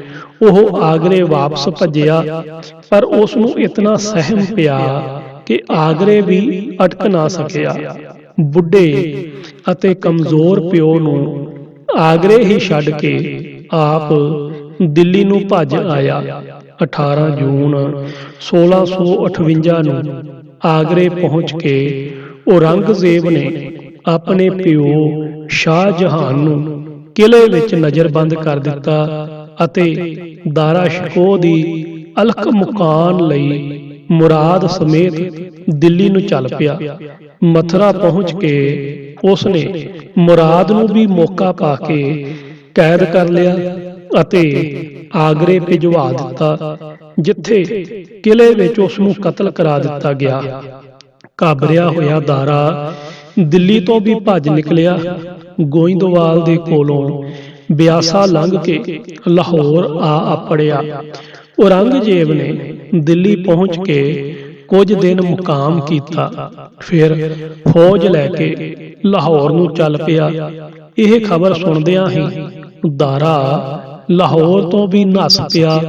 ਪਹਿਲਾਂ ਮੁਲਤਾਨ ਪਹੁੰਚਿਆ। ਔਰੰਗਜ਼ੇਬ ਨੇ ਵੀ ਲਾਹੌਰ ਤੋਂ ਮੁਲਤਾਨ ਤੱਕ ਦਾਰਾ ਦਾ ਪਿੱਛਾ ਕੀਤਾ। ਮੁਲਤਾਨ ਤੋਂ ਔਰੰਗਜ਼ੇਬ ਆਪ ਦਿੱਲੀ ਨੂੰ ਵਾਪਸ ਆ ਗਿਆ ਅਤੇ ਦਾਰਾ ਦੀ ਅਲਖ ਮੁਕਾਨ ਦਾ ਕੰਮ ਆਪਣੇ ਕੁਝ ਜਰਨੈਲਾਂ ਦੇ ਸਪੁਰਦ ਕਰ ਆਇਆ। ਦਾਰਾ ਮੁਲਤਾਨ ਤੋਂ ਸਿੰਧ, ਕਸ਼, ਗੁਜਰਾਤ ਅਤੇ ਮੁੜ ਸਿੰਧ ਵੱਲ ਜੀ ਭਿਆਣਾ ਟੱਕਰਾਂ ਮਾਰਦਾ ਆਖਰ ਦਾਦੇਰ ਦੇ ਕੋਲ ਫੜਿਆ ਗਿਆ ਅਤੇ ਦਿੱਲੀ ਲਿਆ ਕੇ ਕਤਲ ਕੀਤਾ ਗਿਆ। ਔਰੰਗਜ਼ੇਬ ਨੇ ਸੁਜਾ ਨੂੰ ਵੀ ਅਜਿਹੇ ਹੱਥ ਵਿਖਾਏ ਕਿ ਉਹ ਵੀ ਨੰਗ ਧੜੰਗ ਹੋ ਕੇ ਕਿਤੇ ਅਰਾਕਾਨ ਦੇ ਇਲਾਕੇ ਵਿੱਚ ਜਾ ਮਰਿਆ। ਇਸ ਤਰ੍ਹਾਂ ਹਿੰਦੁਸਤਾਨ ਦੀ ਬਾਦਸ਼ਾਹੀ ਔਰੰਗਜ਼ੇਬ ਦੇ ਹੱਥ ਆਈ। ਇਹ ਸਾਰਾ ਜ਼ਿਕਰ ਸਨ 1658 ਦਾ। ਤੇ ਇੱਕ ਹੋਰ ਚੋਟ ਇਸ ਗੱਲ ਨੂੰ ਸਮਝਣ ਵਾਸਤੇ ਦਾਰਾ ਸ਼ਿਕੋਹ ਅਤੇ ਔਰੰਗਜ਼ੇਬ ਦੀ ਪਰਸਪਰ ਟੱਕਰ ਨੂੰ ਹੋਰ ਵਧੇਕ ਵੇਰਵੇ ਦੇ ਨਾਲ ਪੜ੍ਹਨ ਦੀ ਲੋੜ ਹੈ। ਔਰੰਗਜ਼ੇਬ ਨੇ ਆਪਣੇ ਪਿਓ ਸ਼ਾਹਜਹਾਨ ਨੂੰ 18 ਜੂਨ ਵਾਲੇ ਦਿਨ ਆਗਰੇ ਕੈਦ ਕੀਤਾ ਸੀ। ਦਾਰਾ ਉਸ ਵੇਲੇ ਆਗਰੇ ਤੋਂ ਭੱਜ ਕੇ ਦਿੱਲੀ ਅੱਪੜਿਆ ਹੋਇਆ ਸੀ। 22 ਜੂਨ ਨੂੰ ਵੀ ਔਰੰਗਜ਼ੇਬ ਅਜੇ ਆਗਰੇ ਹੀ ਸੀ, ਪਰ ਦਾਰਾ ਦਿੱਲੀ ਤੋਂ 22 ਜੂਨ ਨੂੰ ਲਾਹੌਰ ਵੱਲ ਉੱਠ ਨੱਠਾ ਸੀ। ਔਰੰਗਜ਼ੇਬ ਆਗਰੇ ਵੱਲ ਦਾ ਪੱਕਾ ਪ੍ਰਬੰਧ ਕਰਕੇ ਦਾਰਾ ਦਾ ਪਿੱਛਾ ਕਰਨ ਲਈ ਦਿੱਲੀ ਨੂੰ ਚੱਲਿਆ। 5 ਜੁਲਾਈ ਨੂੰ ਉਹ ਮਥੁਰਾ ਪਹੁੰਚਿਆ, ਜਿੱਥੇ ਉਸਨੇ ਇਸ ਮੁਹਿੰਮ ਵਿੱਚ ਆਪਣੇ ਸਾਥੀ ਅਤੇ ਸਕੇ ਭਰਾ ਮੁਰਾਦ ਨੂੰ ਕੈਦ ਕਰ ਲਿਆ। ਦਾਰਾ 13 ਜੁਲਾਈ ਨੂੰ ਲਾਹੌਰ ਪਹੁੰਚ ਗਿਆ, ਪਰ ਔਰੰਗਜ਼ੇਬ ਉਸ ਵੇਲੇ ਅਜੇ ਵੀ ਦਿੱਲੀ ਹੀ ਸੀ। 31 ਜੁਲਾਈ ਨੂੰ ਵੀ ਔਰੰਗਜ਼ੇਬ ਦਿੱਲੀ ਹੀ ਸੀ। ਉਸ ਦਿਨ ਉਸ ਨੇ ਉੱਥੇ ਆਪਣੇ ਹਿੰਦੁਸਤਾਨ ਦਾ ਬਾਦਸ਼ਾਹ ਬਣਨ ਦਾ ਐਲਾਨ ਕੀਤਾ ਸੀ। ਦਿੱਲੀ ਦੇ ਸਾਰੇ ਪ੍ਰਬੰਧ ਪੱਕੇ ਕਰਕੇ ਔਰੰਗਜ਼ੇਬ ਫੌਜ ਲੈ ਕੇ ਲਾਹੌਰ ਨੂੰ ਰਵਾਨਾ ਹੋਇਆ। ਰੋਪੜ ਦੇ ਕੋਲੋਂ ਉਸ ਦੀ ਫੌਜ ਨੇ 15 ਅਗਸਤ ਨੂੰ ਦਰਿਆ ਸਤਲੁਜ ਪਾਰ ਕੀਤਾ। ਰੋਪੜ ਤੋਂ ਔਰੰਗਜ਼ੇਬ ਫੌਜ ਸਮੇਤ ਗੋਇੰਦਵਾਲ ਆਇਆ, ਜਿੱਥੇ ਉਹ ਦਰਿਆ ਬਿਆਸ ਤੋਂ ਪਾਰ ਲੰਘ ਕੇ ਲਾਹੌਰ ਪਹੁੰਚਿਆ। ਗੋਇੰਦਵਾਲ ਤੋਂ ਲਾਹੌਰ ਵੱਧ ਤੋਂ ਵੱਧ 2 ਦਿਨਾਂ ਦਾ ਪੈਂਡਾ ਹੈ। 13 ਜੁਲਾਈ ਨੂੰ ਲਾਹੌਰ ਪਹੁੰਚਣ ਵਾਲਾ ਦਾਰਾ ਸ਼ਿਕੋ ਗੋਇੰਦਵਾਲ ਦੇ ਕੋਲੋਂ 11 ਜੁਲਾਈ ਨੂੰ ਲੰਘਿਆ ਸੀ। ਔਰੰਗਜ਼ੇਬ ਅਜੇ ਉਸ ਵੇਲੇ ਦਿੱਲੀ ਵਿੱਚ ਹੀ ਸੀ, ਜਦੋਂ ਉਸ ਦੀਆਂ ਫੌਜਾਂ ਰੋਪੜ ਦੇ ਕੋਲੋਂ ਸਤਲੁਜ ਲੰਘ ਰਹੀਆਂ ਸਨ। ਉਸ ਤੋਂ ਸਵਾ ਮਹੀਨਾ ਪਹਿਲਾਂ ਦਾਰਾ ਬਿਆਸਾ ਲੰਘ ਚੁੱਕਿਆ ਸੀ।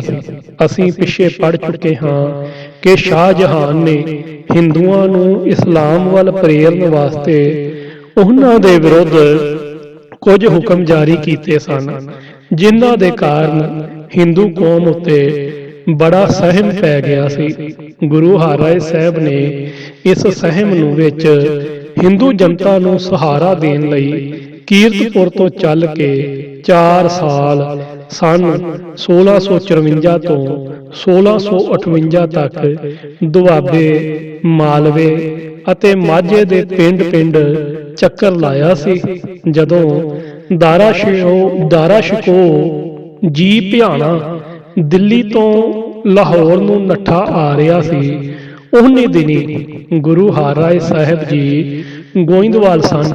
ਸ਼ਾਹੀ ਸੜਕ ਗੋਇੰਦਵਾਲ ਦੇ ਪਾਸੋਂ ਹੀ ਲੰਘਦੀ ਸੀ। ਦਾਰਾ ਸ਼ਿਕੋ ਸੂਫੀ ਖਿਆਲਾਂ ਦਾ ਖੁੱਲ੍ਹ ਦਿਲਾ ਆਦਮੀ ਸੀ। ਗੁਰੂ ਹਰਿਰਾਏ ਸਾਹਿਬ ਦਾ ਪੁਰਾਣਾ ਕਦਰਦਾਨ ਸੀ। ਲੰਘਦਾ ਲੰਘਦਾ ਸਤਿਗੁਰੂ ਜੀ ਨੂੰ ਵੀ ਮਿਲਿਆ। ਕੋਈ ਕਾਹਲੀ ਜਾਂ ਘਬਰਾਹਟ ਵਾਲੀ ਗੱਲ ਤਾਂ ਹੈ ਹੀ ਨਹੀਂ ਸੀ। ਔਰੰਗਜ਼ੇਬ ਅਜੇ 300 ਮੀਲਾਂ ਦੀ ਵਿੱਥ ਉੱਤੇ ਦਿੱਲੀ ਬੈਠਾ ਹੋਇਆ ਸੀ। ਦਾਰਾ ਅਤੇ ਔਰੰਗਜ਼ੇਬ ਦੇ ਇਸ ਝਗੜੇ ਬਾਰੇ ਇੱਥੇ ਇਹ ਗੱਲ ਵੀ ਪਾਠਕ ਚੇਤੇ ਰੱਖਣ ਕਿ ਦਾਰਾ ਨੰਗ ਧੜੰਗ ਹੋ ਕੇ ਨਹੀਂ ਭੱਜਾ ਜਾ ਰਿਹਾ ਸੀ। ਉਹ ਦਿੱਲੀ ਦਾ ਸਾਰਾ ਸ਼ਾਹੀ ਖਜ਼ਾਨਾ ਉੱਥੋਂ ਲੈ ਕੇ ਤੁਰਿਆ ਸੀ। ਸ਼ਾਹਜਹਾਨ ਨੇ ਵੀ ਆਗਰੇ ਤੋਂ ਆਪਣੇ ਸਾਰੇ ਹੀਰੇ ਜਵਾਹਰਾਤ ਦੇ ਦਿੱਤੇ ਸਨ। ਇਤਨੇ ਕੀਮਤੀ ਖਜ਼ਾਨੇ ਫੌਜਾਂ ਅਤੇ ਜਰਨੈਲਾਂ ਤੋਂ ਬਿਨਾਂ ਸਾਂਭੇ ਨਹੀਂ ਜਾ ਸਕਦੇ। ਦਾਰਾ ਕੋਲ ਫੌਜ ਵੀ ਸੀ, ਦਾਰਾ ਦੇ ਪਾਸ ਵਫਾਦਾਰ ਜਰਨੈਲ ਵੀ ਸਨ, ਪਰ ਦਾਰਾ ਦੇ ਕੋਲ ਸੂਰਮਿਆਂ ਵਾਲਾ ਦਿਲ ਨਹੀਂ ਸੀ। ਬਹੁਤੇ ਲਾਡਾਂ ਵਿੱਚ ਪਲਿਆ ਦਾਰਾ ਕਾਇਰ ਦਿਲ ਹੋ ਚੁੱਕਾ ਸੀ। ਔਰੰਗਜ਼ੇਬ ਦਾ ਨਾਮ ਸੁਣ ਕੇ ਹੀ ਉਸ ਨੂੰ ਸੱਤੇ ਸੁੱਧਾਂ ਭੁੱਲ ਜਾਂਦੀਆਂ ਸਨ। ਸਾਰਾ ਪੰਜਾਬ ਦਾਰਾ ਨੂੰ ਪਿਆਰ ਕਰਦਾ ਸੀ। ਲਾਹੌਰ ਉਸ ਦੇ ਦਿਨਾਂ ਵਿੱਚ ਹੀ 20,000 ਜਵਾਨ ਭਰਤੀ ਕਰ ਲਏ ਸਨ। ਪਰ ਔਰੰਗਜ਼ੇਬ ਅਜੇ ਸਤਲੁਜ ਬਿਆਸਾ ਦੇ ਵਿਚਕਾਰ ਹੀ ਸੀ ਕਿ ਜਰਨੈਲਾਂ ਦੇ ਮੋੜਦਿਆਂ ਦਾਰਾ 28 ਅਗਸਤ ਨੂੰ ਲਾਹੌਰੋਂ ਮੁਲਤਾਨ ਨੂੰ ਭੱਜ ਪਿਆ। ਅਸੀਂ ਵੇਖ ਰਹੇ ਸਾਂ ਕਿ ਬਿਆਸਾ ਲੰਘਣ ਵੇਲੇ ਦਾਰਾ ਨੂੰ ਕਿਸੇ ਹੋਰ ਫੌਜ ਦੀ ਲੋੜ ਨਹੀਂ ਸੀ, ਰੁਪਏ ਦੀ ਲੋੜ ਨਹੀਂ ਸੀ। ਪਿੱਛੋਂ ਦਿੱਲੀ ਵੱਲੋਂ ਵੀ ਕੋਈ ਨੇੜੇ ਦਾ ਖਤਰਾ ਨਹੀਂ ਸੀ।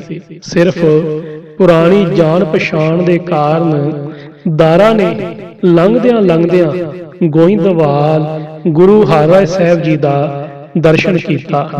ਅਸੀਂ ਪਿੱਛੇ ਪੜ੍ਹਦੇ ਚਲੇ ਆ ਰਹੇ ਹਾਂ ਕਿ ਜ਼ਾਤ ਅਭਿਮਾਨੀ ਲੋਕਾਂ ਦੀ ਸਿੱਖ ਧਰਮ ਦੇ ਨਾਲ ਟੱਕਰ ਮੁੱਢ ਤੋਂ ਹੀ ਲੱਗ ਪਈ ਸੀ। ਗੋਇੰਦਵਾਲ ਦੇ ਵਸਨੀਕਾਂ ਨੇ ਉਸ ਵਿੱਚ ਖਾਸ ਹਿੱਸਾ ਲਿਆ ਸੀ। ਗੁਰੂ ਹਰਿਰਾਏ ਸਾਹਿਬ ਨੂੰ ਉੱਥੇ ਆਇਆ ਵੇਖ ਕੇ ਉਹਨਾਂ ਦੇ ਈਰਖਾ ਵਾਲੇ ਪੁਰਾਣੇ ਅੱਲੇ ਜ਼ਖਮ ਫਿਰ ਛਿੱਲੇ ਗਏ।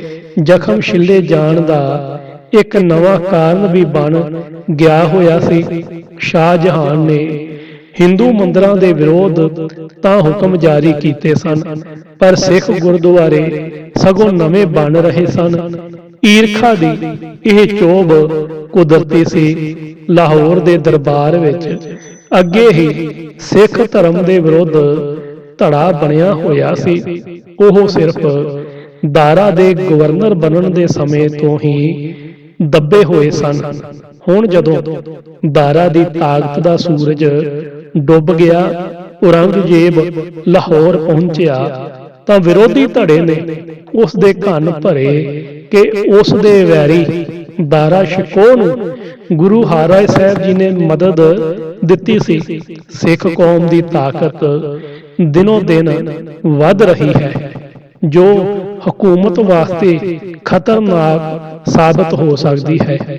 ਅੱਗੇ ਵੀ ਇਹਨਾਂ ਤੋਂ ਪਹਿਲੇ ਗੁਰੂ ਹਰਗੋਬਿੰਦ ਸਾਹਿਬ ਨੇ ਮੁਗਲ ਹਾਕਮਾਂ ਦੇ ਸਾਹਮਣੇ ਸਿਰ ਚੁੱਕਣ ਦੀ ਦਲੇਰੀ ਕੀਤੀ ਸੀ। 28 ਅਗਸਤ 1658 ਨੂੰ ਲਾਹੌਰੋਂ ਚੱਲ ਕੇ ਦਾਰਾ ਸ਼ਿਕੋਹ 15 ਸਤੰਬਰ ਨੂੰ ਮੁਲਤਾਨ ਪਹੁੰਚਿਆ। ਔਰੰਗਜ਼ੇਬ ਵੀ ਫੌਜ ਲੈ ਕੇ ਉਸ ਦੇ ਪਿੱਛੇ 10 ਅਕਤੂਬਰ ਨੂੰ ਮੁਲਤਾਨ ਅੱਪੜਿਆ। ਉਤਨੇ ਚਿਰ ਨੂੰ ਦਾਰਾ ਅਗਾਂਹ ਸਿੰਧ ਵੱਲ ਚਾਲੇ ਪਾ ਚੁੱਕਿਆ ਸੀ। ਔਰੰਗਜ਼ੇਬ ਨੂੰ ਪੰਜਾਬ ਵੱਲ ਗਿਆ ਸੁਣ ਕੇ ਸ਼ੁਜਾ ਨੂੰ ਆਸ ਬਣ ਗਈ ਕਿ ਹੁਣ ਮੌਕਾ ਹੈ ਦਿੱਲੀ ਦਾ ਤਖਤ ਮੱਲ ਲਵਾਂ ਅਤੇ ਆਪਣੇ ਪਿਓ ਸ਼ਾਹਜਹਾਨ ਨੂੰ ਕੈਦ ਤੋਂ ਛੁਡਾਵਾਂ। ਸ਼ੁਜਾ ਨਵੰਬਰ ਸੰਨ 1658 ਵਿੱਚ ਪਟਨੇ ਤੋਂ ਚੱਲ ਕੇ 9 ਜਨਵਰੀ 1659 ਨੂੰ ਇਲਾਹਾਬਾਦ ਪਹੁੰਚਿਆ। ਔਰੰਗਜ਼ੇਬ ਨੂੰ ਵੀ ਉਸ ਦੀ ਤਿਆਰੀ ਦੀਆਂ ਖਬਰਾਂ ਮਿਲ ਚੁੱਕੀਆਂ ਸਨ। ਉਸ ਨੇ ਦਾਰਾ ਦੇ ਪਿੱਛੇ ਕੁਝ ਜਰਨੈਲ ਭੇਜ ਦਿੱਤੇ। ਆਪ ਮੁਲਤਾਨ ਤੋਂ ਵਾਹੋਦਾਹੀ ਵਾਪਸ ਦਿੱਲੀ ਨੂੰ ਮੁੜਿਆ। 20 ਨਵੰਬਰ ਸੰਨ 1658 ਨੂੰ ਔਰੰਗਜ਼ੇਬ ਦਿੱਲੀ ਪਹੁੰਚ ਗਿਆ।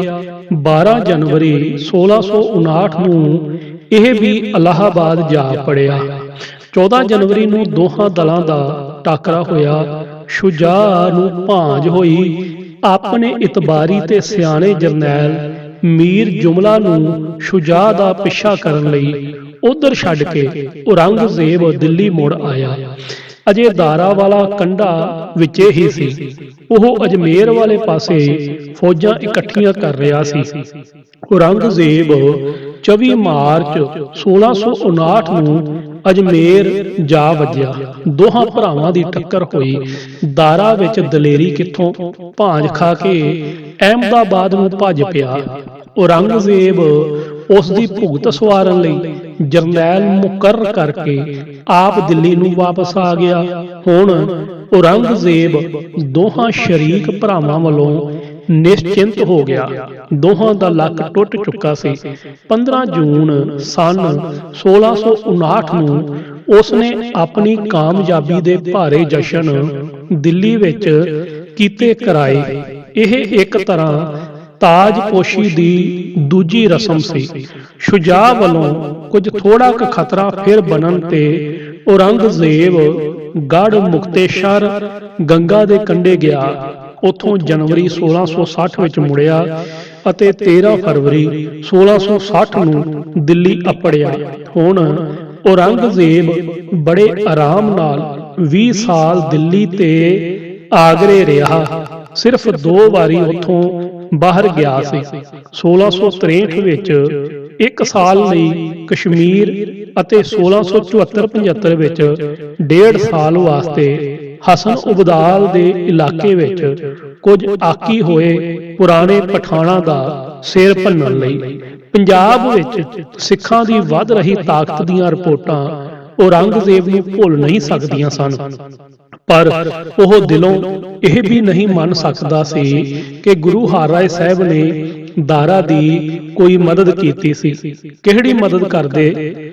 ਮੁਗਲਾਂ ਦੀਆਂ 5 ਪੀੜ੍ਹੀਆਂ ਦਾ ਇਕੱਠਾ ਕੀਤਾ ਹੋਇਆ ਖਜ਼ਾਨਾ ਦਾਰਾ ਦੇ ਪਾਸ ਮੌਜੂਦ ਸੀ।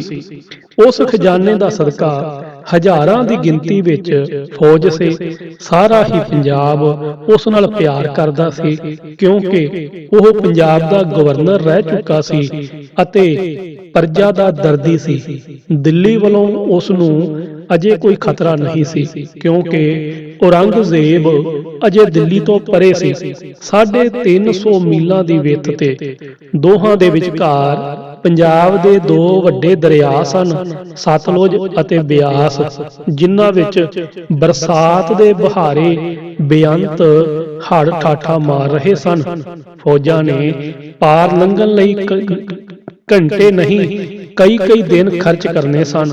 ਸੋ ਔਰੰਗਜ਼ੇਬ ਸਮਝਦਾ ਸੀ ਕਿ ਦਾਰਾ ਨੂੰ ਬਾਹਰੋਂ ਕਿਸੇ ਮਦਦ ਦੀ ਲੋੜ ਨਹੀਂ ਸੀ। ਉਸ ਨੂੰ ਘਾਟ ਸੀ ਅੰਦਰੋਂ, ਉਸ ਦੇ ਅੰਦਰ ਮਰਦਾਂ ਵਾਲਾ ਦਿਲ ਨਹੀਂ ਸੀ। ਹਾਂ, ਸਿੱਖਾਂ ਦੀ ਵੱਧ ਰਹੀ ਤਾਕਤ ਵੱਲੋਂ ਅੱਖਾਂ ਮੀਟੀਆਂ ਨਹੀਂ ਸਨ ਜਾ ਸਕਦੀਆਂ, ਪਰ ਔਰੰਗਜ਼ੇਬ ਦੀ ਸਾਰੀ ਤੰਦ ਤਾਣੀ ਹੀ ਅਜੇ ਕੱਚੀ ਸੀ। ਉਸ ਨੇ ਅਜੇ ਮਾਰਚ 1659 ਵਿੱਚ ਹੀ ਬਨਾਰਸ ਫੁਰਮਾਨ ਦੀ ਰਾਹੀਂ ਹਿੰਦੂਆਂ ਨੂੰ ਢਾਰਸ ਦੇਣ ਲਈ ਆਖਿਆ ਸੀ ਕਿ ਸਿਰਫ ਮਜ਼ਹਬ ਦੇ ਵਖੇਵੇਂ ਕਾਰਨ ਕਿਸੇ ਗੈਰ ਮੁਸਲਿਮ ਉੱਤੇ ਕੋਈ ਵਧੀਕੀ ਨਹੀਂ ਕੀਤੀ ਜਾਏਗੀ। ਫਿਰ ਵੀ ਜ਼ਾਤੀ ਪ੍ਰੇਰਨਾ ਅਤੇ ਲਾਲਚ ਤਾਂ ਉਹ ਵਰਤ ਹੀ ਸਕਦਾ ਸੀ। ਔਰੰਗਜ਼ੇਬ ਨੇ ਗੁਰੂ ਹਰਿਰਾਏ ਸਾਹਿਬ ਨੂੰ ਦਿੱਲੀ ਆਉਣ ਲਈ ਸੱਦਾ ਭੇਜਿਆ। ਉਸ ਵੇਲੇ ਤੱਕ ਸਤਿਗੁਰੂ ਜੀ ਮਾਝੇ, ਮਾਲਵੇ, ਦੁਆਬੇ ਦੇ ਪਿੰਡਾਂ ਦਾ ਚੱਕਰ ਲਾ ਕੇ ਕੀਰਤਪੁਰ ਵਾਪਸ ਆ ਚੁੱਕੇ ਸਨ। ਸਤਿਗੁਰੂ ਜੀ ਨੇ ਆਪਣੇ ਥਾਂ ਆਪਣੇ ਵੱਡੇ ਸਾਹਿਬਜ਼ਾਦੇ ਬਾਬਾ ਰਾਮ ਰਾਏ ਜੀ ਨੂੰ ਭੇਜਿਆ ਅਤੇ ਕੁਝ ਕੁ ਸਿਆਣੇ ਮਸੰਦ ਪ੍ਰਚਾਰਕ ਵੀ ਨਾਲ ਦੇ ਦਿੱਤੇ। ਤੁਰਨ ਲੱਗਿਆਂ ਨੂੰ ਗੁਰੂ ਜੀ ਨੇ ਸਿੱਖਿਆ ਦਿੱਤੀ ਕਿ ਹਰੇਕ ਕਾਰਜ ਵਿੱਚ ਗੁਰੂ ਆਸਰੇ ਰਹਿਣਾ, ਗੁਰੂ ਸਦਾ ਅੰਗ ਸੰਗ ਸਮਝਣਾ। ਬਾਬਾ ਰਾਮ ਰਾਏ ਜੀ ਬੜੇ ਪ੍ਰਬੀਨ ਤੇ ਹਾਜ਼ਰ ਜਵਾਬ ਸਨ। ਉਹਨਾਂ ਦੀ ਵਿਦਵਤਾ ਦਾ ਔਰੰਗਜ਼ੇਬ ਉੱਤੇ ਬਹੁਤ ਅਸਰ ਪਿਆ। ਸਿੱਖ ਇਤਿਹਾਸਕਾਰ ਲਿਖਦੇ ਹਨ ਕਿ ਬਾਦਸ਼ਾਹ ਨੇ ਬਾਬਾ ਰਾਮ ਰਾਏ ਜੀ ਦੀ ਅਜ਼ਮਤ ਪਰਖਣ ਦੇ ਲਈ ਕਈ ਅਜ਼ਮਾਇਸ਼ਾਂ ਕੀਤੀਆਂ ਤੇ ਬਾਬਾ ਜੀ ਹਰੇਕ ਅਜ਼ਮਾਇਸ਼ ਵਿੱਚ ਪੂਰੇ ਉਤਰਦੇ ਰਹੇ, ਜਿਸ ਦਾ ਨਤੀਜਾ ਇਹ ਹੋਇਆ ਕਿ ਔਰੰਗਜ਼ੇਬ ਰਾਮ ਰਾਏ ਜੀ ਦਾ ਬੜਾ ਆਦਰ ਸਤਿਕਾਰ ਕਰਨ ਲੱਗ ਪਿਆ। ਔਰੰਗਜ਼ੇਬ ਪੱਕਾ ਮੁਸਲਮਾਨ ਸੀ। ਇਸਲਾਮ ਵਿੱਚ ਉਸ ਦੀ ਸ਼ਰਧਾ ਤੁਅੱਸਬ ਦੀਆਂ ਹੱਦਾਂ ਤੱਕ ਅੱਪੜ ਚੁੱਕੀ ਹੋਈ ਸੀ। ਅਸਲ ਵਿੱਚ ਉਹ ਰਾਮ ਰਾਏ ਜੀ ਦੇ ਦਿਲ ਨੂੰ ਪਿਆਰ ਸਤਿਕਾਰ ਨਾਲ ਜਿੱਤ ਕੇ ਆਪਣੇ ਦੀਨ ਵਿੱਚ ਲਿਆਉਣਾ ਚਾਹੁੰਦਾ ਸੀ, ਕਿਉਂਕਿ ਬਾਬਾ ਰਾਮ ਰਾਏ ਜੀ ਅਜੇ ਅਲੜ ਉਮਰ ਦੇ ਗੱਭਰੂ ਹੀ ਸਨ। ਪਰ ਦਰਬਾਰੀ ਕਾਜ਼ੀ, ਮੌਲਵੀ, ਬਾਦਸ਼ਾਹ ਦੀ ਇਸ ਨੀਤੀ ਨੂੰ ਸਮਝਦੇ ਹੋਏ ਉਸ ਦੇ ਇਸ ਜ਼ਾਹਰਾ ਝੁਕਾਓ ਨੂੰ ਪਸੰਦ ਨਹੀਂ ਕਰਦੇ ਸਨ। ਉਹ ਕਿਸੇ ਨਾ ਕਿਸੇ ਤਰ੍ਹਾਂ ਦੋਹਾਂ ਵਿੱਚ ਅਜੋੜ ਦੇਖਣਾ ਚਾਹੁੰਦੇ ਸਨ। ਇਸ ਗਰਜ ਕਰਕੇ ਉਹ ਬਾਦਸ਼ਾਹ ਪਾਸੋਂ ਰਾਮ ਰਾਏ ਜੀ ਉੱਤੇ ਕਈ ਕਿਸਮ ਦੇ ਸਵਾਲ ਕਰਾਉਂਦੇ ਰਹਿੰਦੇ ਸਨ, ਪਰ ਬਾਬਾ ਜੀ ਦੀ ਹਾਜ਼ਰ ਜਵਾਬੀ ਅੱਗੇ ਕਾਜ਼ੀਆਂ ਦੀ ਪੇਸ਼ ਨਹੀਂ ਜਾਂਦੀ ਸੀ। ਬਾਦਸ਼ਾਹ ਦੀ ਸਦਾ ਤਸੱਲੀ ਹੀ ਹੁੰਦੀ ਰਹੀ। ਸਿੱਖ ਇਤਿਹਾਸ ਵਿੱਚ ਇਹ ਆਮ ਪ੍ਰਸਿੱਧ ਹੈ ਕਿ ਆਖਰ ਇੱਕ ਦਿਨ ਕਾਜ਼ੀਆਂ ਦੀ ਪ੍ਰੇਰਨਾ ਅਤੇ ਔਰੰਗਜ਼ੇਬ ਨੇ ਰਾਮ ਰਾਏ ਜੀ ਤੋਂ ਪੁੱਛਿਆ ਕਿ ਗੁਰੂ ਨਾਨਕ ਦੇਵ ਜੀ ਨੇ ਜੋ ਮੁਸਲਮਾਨਾਂ ਬਾਰੇ ਲਿਖਿਆ ਹੈ, ਮਿੱਟੀ ਮੁਸਲਮਾਨ ਕੀ ਪੇੜੈ ਪਈ ਕੁਮਿਆਰ, ਇਸ ਦਾ ਕੀ ਭਾਵ ਹੈ? ਕਾਜ਼ੀਆਂ ਦੀ ਚੋਟ ਆਖਰ ਟਿਕਾਣੇ ਤੇ ਵੱਜੀ। ਬਾਦਸ਼ਾਹ ਦੇ ਨਾਲ ਬਣਿਆ ਰਸੂਖ ਕਾਇਮ ਰੱਖਣ ਲਈ ਬਾਬਾ ਰਾਮ ਰਾਏ ਜੀ ਨੇ ਕਹਿ ਦਿੱਤਾ ਕਿ ਗੁਰੂ ਨਾਨਕ ਦੇਵ ਜੀ ਨੇ ਤਾਂ ਅਸਲ ਵਿੱਚ ਮਿੱਟੀ ਬੇਈਮਾਨ ਕੀ ਉਚਾਰਿਆ ਸੀ, ਲਿਖਾਰੀ ਦੀ ਭੁੱਲ ਨਾਲ ਮਿੱਟੀ ਮੁਸਲਮਾਨ ਕੀ ਲਿਖਿਆ ਗਿਆ ਹੈ। ਆਦਰ ਸਤਿਕਾਰ ਵਾਲਾ ਦਬਾਓ ਸਿਰਫ ਬਾਬਾ ਰਾਮ ਰਾਏ ਜੀ ਉੱਤੇ ਨਹੀਂ ਪਾਇਆ ਜਾ ਰਿਹਾ ਸੀ, ਇਹ ਜਾਲ ਨਾਲ ਗਏ ਮਸੰਦਾਂ ਉੱਤੇ ਵੀ ਵਿਛਾਇਆ ਜਾ ਰਿਹਾ ਸੀ। ਇਸ ਦੇ ਨਤੀਜੇ ਦੇ ਤੌਰ ਤੇ ਹੋ ਸਕਦਾ ਹੈ ਕਿ ਉਹ ਉਕਾਈ ਕਰਨ ਦੀ ਸਲਾਹ ਬਾਬਾ ਰਾਮ ਰਾਏ ਜੀ ਨੂੰ ਉਹਨਾਂ ਮਸੰਦਾਂ ਵਿੱਚੋਂ ਕਿਸੇ ਨੇ ਦਿੱਤੀ ਹੋਵੇ ਜੋ ਕੀਰਤਪੁਰੋਂ ਉਹਨਾਂ ਦੇ ਨਾਲ ਭੇਜੇ ਗਏ ਸਨ। ਫਿਰ ਵੀ ਇਸ ਉਕਾਈ ਦੀ ਜ਼ਿੰਮੇਵਾਰੀ ਬਾਬਾ ਰਾਮ ਰਾਏ ਜੀ ਦੇ ਸਿਰ ਹੀ ਆਉਂਦੀ ਹੈ। ਸ਼ਾਹੀ ਰਸੂਖ ਦੀ ਖਾਤਰ ਗੁਰੂ ਆਦਰਸ਼ ਨੂੰ ਬਦਲਾ ਦੇਣਾ ਸਿੱਖ ਧਰਮ ਦੇ ਨਿਸ਼ਾਨੇ ਤੋਂ ਇੱਕ ਉਕਾਈ ਸੀ। ਗੁਰੂ ਹਰ ਰਾਏ ਸਾਹਿਬ ਨੇ ਜਦੋਂ ਇਹ ਖਬਰ ਸੁਣੀ ਤਾਂ ਉਹਨਾਂ ਨੂੰ ਨਿਸ਼ਚੈ ਹੋ ਗਿਆ ਕਿ ਰਾਮ ਰਾਏ ਜੀ ਹੁਣ ਇਸ ਯੋਗ ਨਹੀਂ ਰਹੇ ਕਿ ਗੁਰੂ ਨਾਨਕ ਦੇਵ ਜੀ ਦੇ ਅਸੂਲਾਂ ਦੀ ਰਾਖੀ ਅਤੇ ਪ੍ਰਚਾਰ ਦੀ ਜ਼ਿੰਮੇਵਾਰੀ ਇਹਨਾਂ ਦੇ ਸਪੁਰਦ ਕੀਤੀ ਜਾ ਸਕੇ। ਗੁਰੂ ਹਰ ਰਾਏ ਸਾਹਿਬ ਨੇ ਬਾਬਾ ਰਾਮ ਰਾਏ ਜੀ ਨੂੰ ਆਪਣੇ ਇਹਨਾਂ ਖਿਆਲਾਂ ਦੀ ਖਬਰ ਭੇਜ ਦਿੱਤੀ ਅਤੇ ਕਹਿ ਭੇਜਿਆ ਕਿ ਤੁਸਾਂ ਹੁਣ ਸਾਡੇ ਪਾਸ ਨਾ ਆਉਣਾ, ਕਿਉਂਕਿ ਔਰੰਗਜ਼ੇਬ ਨਾਲ ਰਸੂਖ ਕਾਇਮ ਰੱਖਣ ਦੀ ਖਾਤਰ ਤੁਸਾਂ ਗੁਰੂ ਨਾਨਕ ਪਾਤਸ਼ਾਹ ਦੀ ਭਾਰੀ ਨਿਰਾਦਰੀ ਕੀਤੀ ਹੈ। ਔਰੰਗਜ਼ੇਬ ਆਪਣੀ ਚਾਲ ਵਿੱਚ ਕਿਸੇ ਹੱਦ ਤੱਕ ਕਾਮਯਾਬ ਹੋ ਗਿਆ। ਉਸ ਨੇ ਇਸ ਫੁੱਟ ਨੂੰ ਵਧਾਉਣ ਲਈ ਬਾਬਾ ਰਾਮ ਰਾਏ ਜੀ ਨੂੰ ਜਾਗੀਰ ਦੇ ਦਿੱਤੀ ਔਰ ਸਿੱਖ ਕੌਮ ਵਿੱਚ ਧੜੇ ਪੈਦਾ ਕਰਨ ਵਿੱਚ ਉਹ ਕਾਮਯਾਬ ਨਾ ਹੋ ਸਕਿਆ। ਸਿੱਖਾਂ ਦੀ ਸ਼ਰਧਾ ਆਪਣੇ ਗੁਰੂ ਦੇ ਚਰਨਾਂ ਵਿੱਚ ਅਡੋਲ ਰਹੀ। ਇਹ ਸਾਰਾ ਜ਼ਿਕਰ ਫਰਵਰੀ ਸਨ 1660 ਤੋਂ ਪਿੱਛੋਂ ਦਾ ਹੈ। ਜੋਤੀ ਜੋਤ ਆਪਣਾ ਦੇਹਾਂਤ ਨੇੜੇ ਆਉਂਦਾ ਜਾਣ ਕੇ ਸਤਿਗੁਰੂ ਜੀ ਨੇ ਆਪਣੇ ਥਾਂ ਆਪਣੇ ਛੋਟੇ ਸਾਹਿਬਜ਼ਾਦੇ ਸ਼੍ਰੀ ਹਰਿਕ੍ਰਿਸ਼ਨ ਸਾਹਿਬ ਨੂੰ ਗੁਰੂ ਬਣਾਇਆ ਅਤੇ ਆਪ 5 ਕੱਤਕ ਸੰਮਤ 1718 ਮੁਤਾਬਕ 6 ਅਕਤੂਬਰ ਸਨ 1661 ਨੂੰ ਕੀਰਤਪੁਰ ਵਿੱਚ ਜੋਤੀ ਜੋਤ ਸਮਾਏ। ਜਨਮ ਤਰੀਕ 16 ਜਨਵਰੀ 1630, ਜੋਤੀ ਜੋਤ ਸਮਾਉਣ ਦੀ ਤਰੀਕ 6 ਅਕਤੂਬਰ 1661। ਕੁੱਲ ਉਮਰ 31 ਸਾਲ 8 ਮਹੀਨੇ ਤੇ 22 ਦਿਨ। ਗੁਰੂ ਹਰ ਰਾਏ ਸਾਹਿਬ ਜੀ ਦੇ ਜੀਵਨ ਵਿੱਚੋਂ ਸਿੱਖ ਧਰਮ ਦੀ ਤਾਲੀਮ। ਗੁਰੂ ਹਰ ਰਾਏ ਸਾਹਿਬ ਜੀ ਕੋਈ ਬਾਣੀ ਨਹੀਂ ਮਿਲਦੀ, ਉਹਨਾਂ ਦੇ ਜੀਵਨ ਵਿੱਚੋਂ ਕੁਝ ਸਾਖੀਆਂ ਮਿਲਦੀਆਂ ਹਨ ਜਿਨ੍ਹਾਂ ਤੋਂ ਇਹ ਚਾਨਣਾ ਪੈ ਸਕਦਾ ਹੈ ਕਿ ਗੁਰੂ ਨਾਨਕ ਦੇਵ ਜੀ ਦੇ ਦੱਸੇ ਇਨਸਾਨੀ ਜੀਵਨ ਦੇ ਆਦਰਸ਼ ਨੂੰ ਪ੍ਰਫੁੱਲਤ ਕਰਨ ਲਈ ਉਹਨਾਂ ਨੇ ਕੀ ਕੁਝ ਕੀਤਾ ਸੀ। ਲੋੜਵੰਦਿਆਂ ਦੀ ਸਹਾਇਤਾ। ਗੁਰੂ ਹਰ ਰਾਏ ਸਾਹਿਬ ਜੀ ਦਾ ਹਿਰਦਾ ਅਤ ਦਰਜੇ ਦਾ ਕੋਮਲ ਸੀ। ਸਿੱਖ ਇਤਿਹਾਸ ਵਿੱਚ ਇੱਕ ਥਾਂ ਜ਼ਿਕਰ ਆਉਂਦਾ ਹੈ ਕਿ ਛੋਟੀ ਉਮਰੇ ਇੱਕ ਦਿਨ ਆਪ ਕਲੀਆਂ ਵਾਲਾ ਕੁੜਤਾ ਪਾ ਕੇ ਬਗੀਚੇ ਵਿੱਚ ਟਹਿਲ ਰਹੇ ਸਨ। ਕੁੜਤੇ ਦੇ ਛੂਹਣ ਨਾਲ ਕੁਝ ਫੁੱਲ ਟਾਹਣੀਆਂ ਨਾਲੋਂ ਘਿਰ ਗਏ।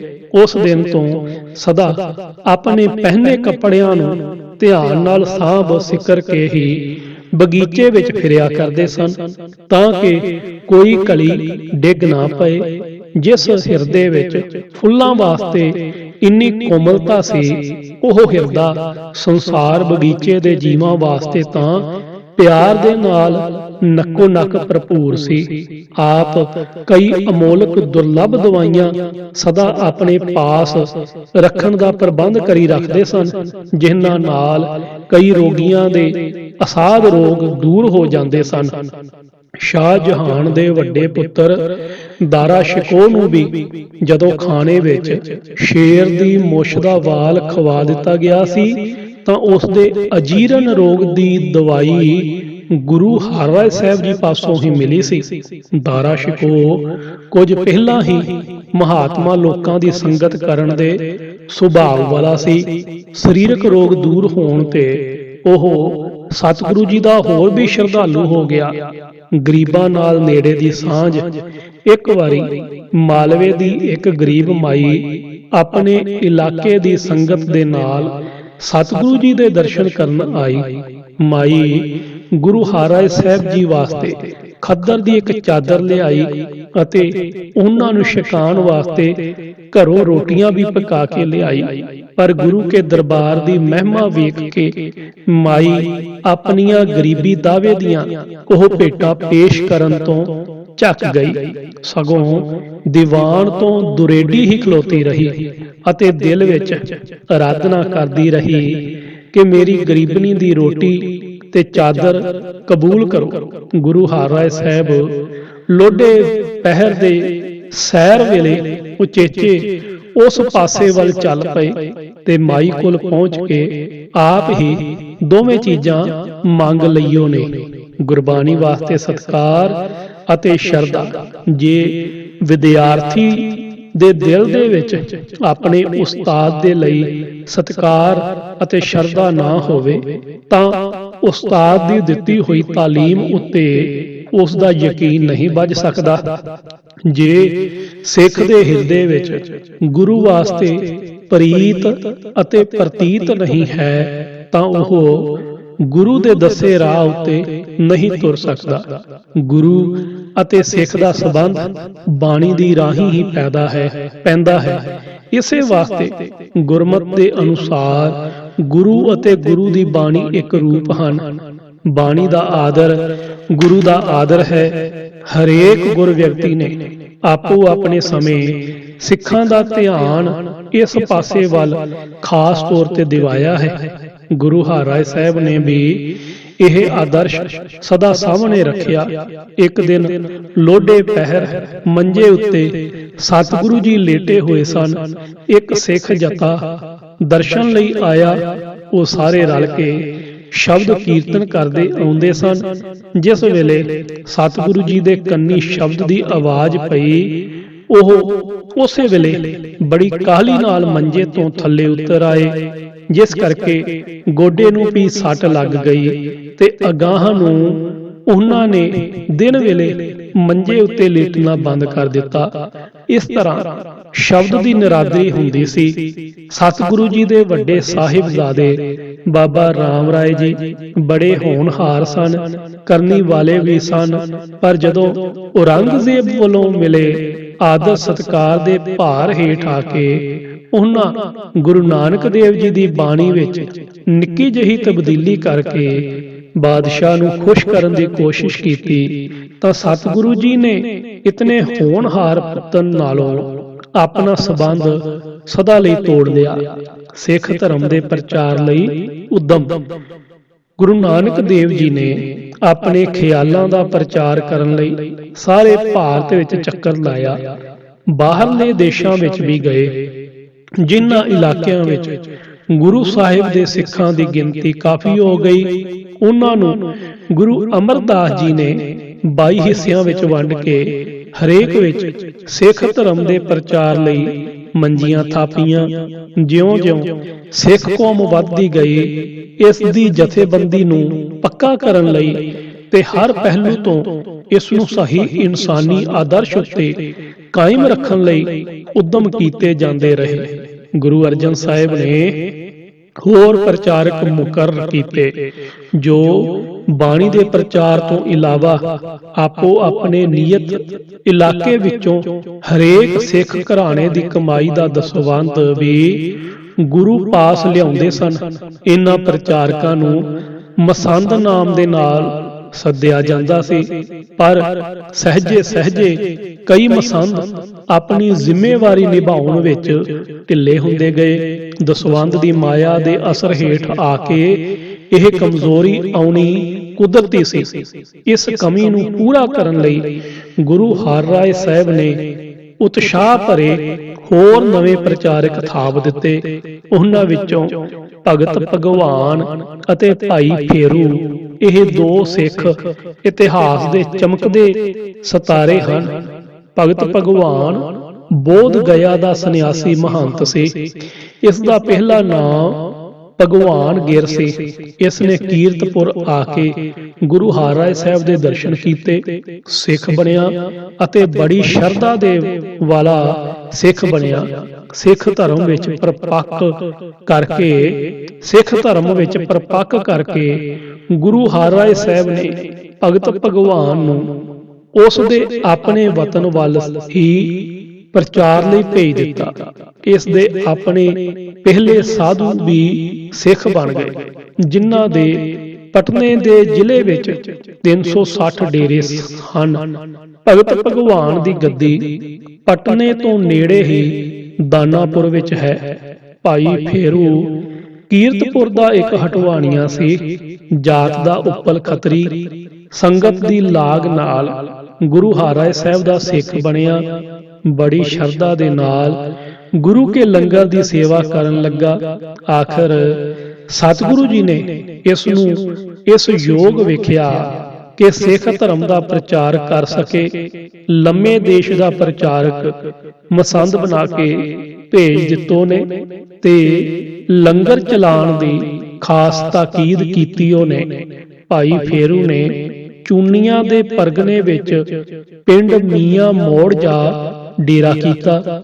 ਉਹ ਬਾਹਰੇ ਵਿੱਚ ਭਾਈ ਫੇਰੂ ਜੀ ਦੇ ਲੰਗਰ ਦੀ ਬਹੁਤ ਮਹਿਮਾ ਤੇ ਸ਼ੋਭਾ ਸੀ।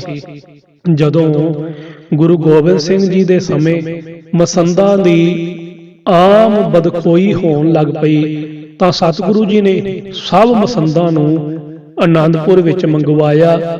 ਭਾਈ ਫੇਰੂ ਜੀ ਵੀ ਹਾਜ਼ਰ ਹੋਏ, ਪਰ ਇਹਨਾਂ ਦੀ ਸੇਵਾ ਉੱਤੇ ਪ੍ਰਸੰਨ ਹੋ ਕੇ ਸਤਿਗੁਰੂ ਜੀ ਨੇ ਇਹਨਾਂ ਨੂੰ ਸੰਗਤ ਸਾਹਿਬ ਦੀ ਪਦਵੀ ਬਖਸ਼ੀ।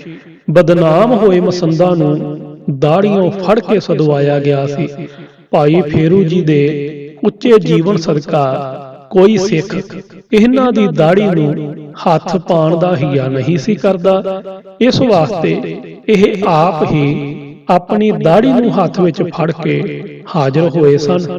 ਜਦੋਂ ਸਤਿਗੁਰੂ ਜੀ ਦੇ ਦਰਬਾਰ ਵਿੱਚ ਆਨੰਦਪੁਰ ਹਾਜ਼ਰ ਹੋਏ ਤਾਂ ਸਤਿਗੁਰੂ ਜੀ ਨੇ ਆਦਰ ਪਿਆਰ ਨਾਲ ਆਖਿਓ, ਆਓ ਭਾਈ ਫੇਰੂ, ਸੱਚੀ ਦਾੜੀ ਤੁਸਾਂ ਦਾੜੀ ਦੀ ਲਾਜ ਰੱਖ ਲਈ ਹੈ, ਕਿਉਂਕਿ ਤੁਸੀਂ ਆਪਣੇ ਸੁੱਚੇ ਜੀਵਨ ਨਾਲ ਗੁਰਮਤਿ ਦਾ ਪ੍ਰਚਾਰ ਕਰ ਰਹੇ ਹੋ। ਦਸਵੰਧ ਦਾ ਹਿਸਾਬ ਲਿਖਣ ਵਾਲੇ ਮੁਨੀਮ ਨੇ ਕੋਲੋਂ ਆਖਿਆ ਕਿ ਭਾਈ ਫੇਰੂ ਨੇ ਕਦੇ ਵੀ ਆਪਣੇ ਇਲਾਕੇ ਦੀ ਸੰਗਤ ਦਾ ਦਸਵੰਧ ਇੱਥੇ ਨਹੀਂ ਭੇਜਿਆ। ਸਤਿਗੁਰੂ ਜੀ ਨੇ ਫਰਮਾਇਆ ਕਿ ਭਾਈ ਫੇਰੂ ਜੀ ਲੰਗਰ ਦੀ ਰਾਹੀਂ ਗਰੀਬਾਂ ਅਤੇ ਅਭਿਆਗਤਾਂ ਦੀ ਸੇਵਾ ਕਰਕੇ ਦਸਵੰਧ ਸਾਨੂੰ ਸਿੱਧਾ ਹੀ ਅਪੜਾ ਦਿੰਦੇ ਸਨ। ਗਰੀਬਾਂ ਦਾ ਮੂੰਹ ਗੁਰੂ ਦੀ ਗੋਲਕ ਹੈ। ਭਾਈ ਫੇਰੂ ਜੀ ਦੀ ਸੰਪਰਦਾਇ ਦੇ ਉਦਾਸੀ ਸਿੱਖ ਸੰਗਤ ਸਾਹਿਬ ਅਖਵਾਉਂਦੇ ਹਨ ਸੇਵਾ ਅਤੇ ਕੁਰਬਾਨੀ ਦੀ ਕਦਰ। ਭਾਈ ਜੀਉਣ ਗੁਰੂ ਹਰਿਰਾਏ ਸਾਹਿਬ ਜੀ ਦਾ ਵੱਡਾ ਭਰਾ ਬਾਬਾ ਧੀਰਮਲ ਕਰਤਾਰਪੁਰ ਜ਼ਿਲ੍ਹਾ ਜਲੰਧਰ ਰਹਿੰਦਾ ਸੀ। ਜਿੰਨੀ ਦਿਨੀ ਇਸ ਦੇ ਲੜਕੇ ਦੇ ਵਿਆਹ ਤੇ ਸਤਿਗੁਰੂ ਜੀ ਕਰਤਾਰਪੁਰ ਆਏ ਹੋਏ ਸਨ, ਇੱਕ ਬ੍ਰਾਹਮਣ ਦਾ ਇਕਲੌਤਾ ਪੁੱਤਰ ਮਰ ਗਿਆ। ਬ੍ਰਾਹਮਣ ਲੋਕ ਗੁਰੂ ਘਰ ਨਾਲ ਤਾਂ ਮੁੱਢ ਤੋਂ ਹੀ ਖਾਰ ਰੱਖਦੇ ਆਏ ਸਨ, ਕਿਉਂਕਿ ਸਤਿਗੁਰੂ ਜੀ ਉੱਚੀ ਨੀਵੀਂ ਜ਼ਾਤ ਦੇ ਵਿਤਕਰੇ ਨੂੰ ਮਿਟਾਉਣ ਉੱਤੇ ਖਾਸ ਜ਼ੋਰ ਦਿਆ ਕਰਦੇ ਸਨ। ਉਸ ਬ੍ਰਾਹਮਣ ਦਾ ਮੁੰਡਾ ਮਰਨ ਤੇ ਉੱਥੋਂ ਦੇ ਬ੍ਰਾਹਮਣਾਂ ਨੇ ਉਸ ਨੂੰ ਚੁੱਕਿਆ ਕਿ ਗੁਰੂ ਨਾਨਕ ਦੇਵ ਜੀ ਦੀ ਗੱਦੀ ਦੇ ਮਾਲਕ ਗੁਰੂ ਹਰਿਰਾਏ ਸਬੱਬ ਨਾਲ ਆਏ ਹੋਏ ਹਨ। ਉਹਨਾਂ ਦੇ ਦਰ ਤੇ ਜਾ ਡਿੱਗ ਤੇ ਆਖ ਕਿ ਮੇਰਾ ਪੁੱਤਰ ਸੁਰਜੀਤ ਕਰੋ।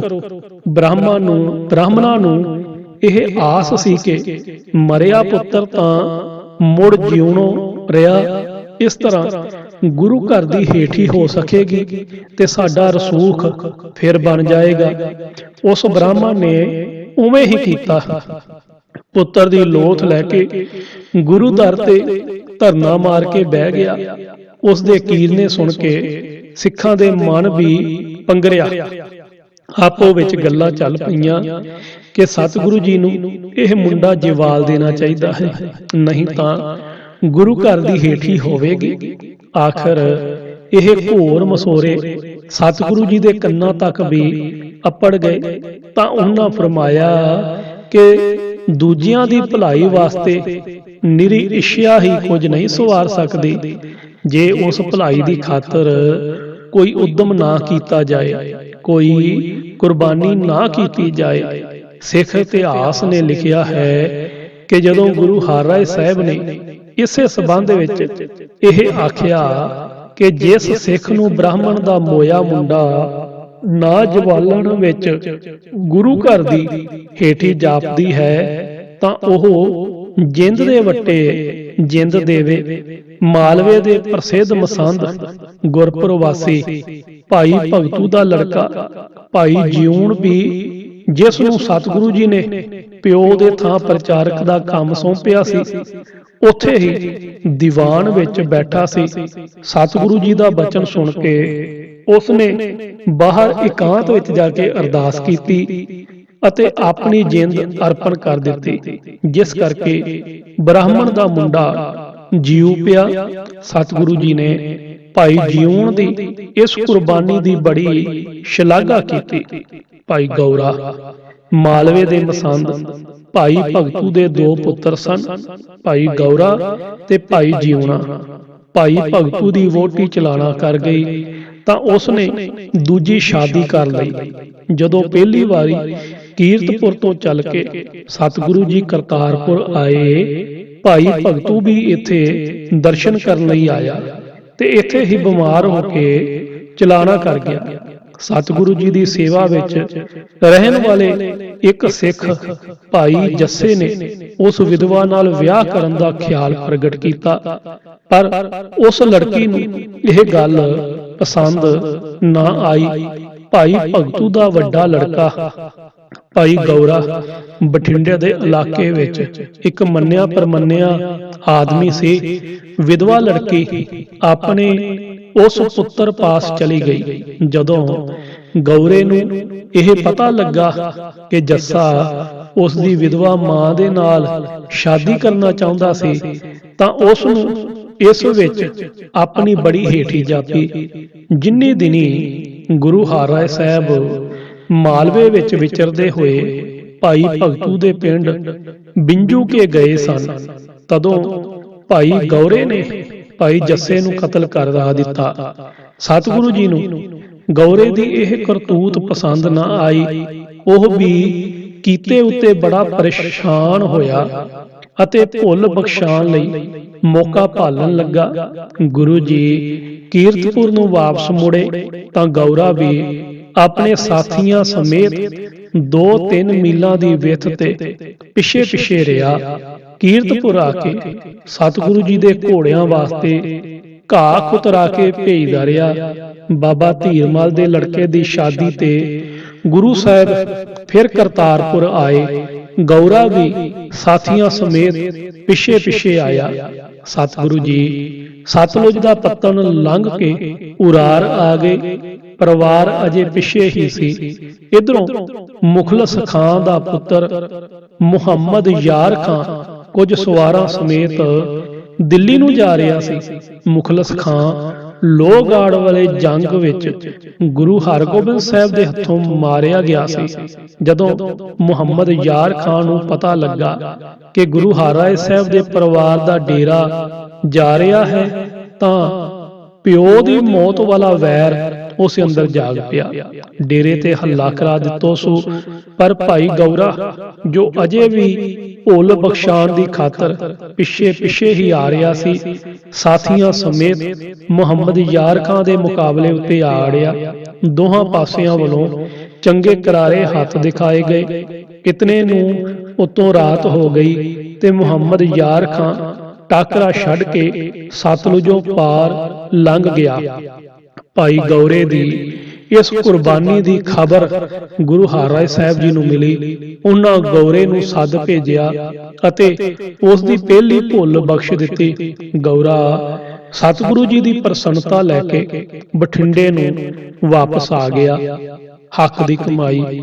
ਸਿੱਖ ਧਰਮ ਇਸ ਗੱਲ ਉੱਤੇ ਬੜਾ ਜ਼ੋਰ ਦਿੰਦਾ ਹੈ ਕਿ ਹਰੇਕ ਮਨੁੱਖ ਆਪਣੀ ਰੋਜ਼ੀ ਆਪ ਕਮਾਏ ਅਤੇ ਇਮਾਨਦਾਰੀ ਦੀ ਮਿਹਨਤ ਨਾਲ ਕਮਾਏ, ਫਿਰ ਉਸ ਕਮਾਈ ਵਿੱਚੋਂ ਉਹਨਾਂ ਦੀ ਸੇਵਾ ਸਹਾਇਤਾ ਕਰੇ ਜੋ ਕਿਸੇ ਕਾਰਨ ਆਪ ਕਮਾਉਣ ਜੋਗੇ ਨਹੀਂ ਰਹੇ। ਸਿਰਫ ਇਹੋ ਜਿਹੇ ਜੀਵਨ ਵਾਲੇ ਬੰਦਿਆਂ ਨੇ ਹੀ ਜ਼ਿੰਦਗੀ ਦਾ ਸਹੀ ਰਸਤਾ ਲੱਭਾ ਹੈ। ਗੁਰੂ ਹਰਿਰਾਏ ਸਾਹਿਬ ਦਾ ਇੱਕ ਸਿੱਖ ਸੀ, ਉਸ ਦਾ ਨਾਮ ਸੀ ਪੁੰਗਰ। ਕੀਰਤਪੁਰ ਤੋਂ ਨੇੜੇ ਹੀ ਕਿਸੇ ਪਿੰਡ ਵਿੱਚ ਰਹਿੰਦਾ ਸੀ ਅਤੇ ਵਾਹੀ ਦਾ ਕੰਮ ਕਰਕੇ ਆਪਣਾ ਨਿਰਵਾਹ ਕਰਦਾ ਸੀ। ਸਤਿਗੁਰੂ ਜੀ ਦਾ ਹੱਕ ਦੀ ਕਮਾਈ ਵਾਲਾ ਉਪਦੇਸ਼ ਉਹ ਚੰਗੀ ਤਰ੍ਹਾਂ ਆਪਣੇ ਰੋਜ਼ਾਨਾ ਕਾਰ ਵਿਹਾਰ ਵਿੱਚ ਕਮਾ ਰਿਹਾ ਸੀ। ਪੁੰਗਰ ਭਾਵੇਂ ਗਰੀਬ ਹੀ ਸੀ, ਪਰ ਉਸ ਥੋੜੀ ਕਮਾਈ ਵਿੱਚੋਂ ਵੀ ਉਹ ਆਏ ਗਏ ਪਰਦੇਸੀ ਦੀ ਖਿਹੜੇ ਮੱਥੇ ਵਿੱਤ ਅਨੁਸਾਰ ਸੇਵਾ ਕਰਦਾ ਸੀ। ਇੱਕ ਵਾਰੀ ਇੱਕ ਸੰਨਿਆਸੀ ਉਸ ਪਿੰਡ ਆ ਗਿਆ। ਪਿੰਡ ਦੇ ਲੋਕਾਂ ਨੇ ਆਪਣੇ ਨਿੱਤੇ ਰਵੱਈਏ ਅਨੁਸਾਰ ਉਸ ਨੂੰ ਭਾਈ ਪੁੰਗਰ ਵੱਲ ਭੇਜ ਦਿੱਤਾ। ਪੁੰਗਰ ਨੇ ਸੇਵਾ ਕੀਤੀ। ਸੰਨਿਆਸੀ ਨੂੰ ਉਸ ਦੀ ਗਰੀਬੀ ਉੱਤੇ ਤਰਸ ਆਇਆ। ਉਸ ਦੇ ਕੋਲ ਰਸਾਇਣ ਦੀ ਡੱਬੀ ਸੀ ਜਿਸ ਨਾਲ ਸੋਨਾ ਬਣਾਇਆ ਜਾ ਸਕਦਾ ਸੀ।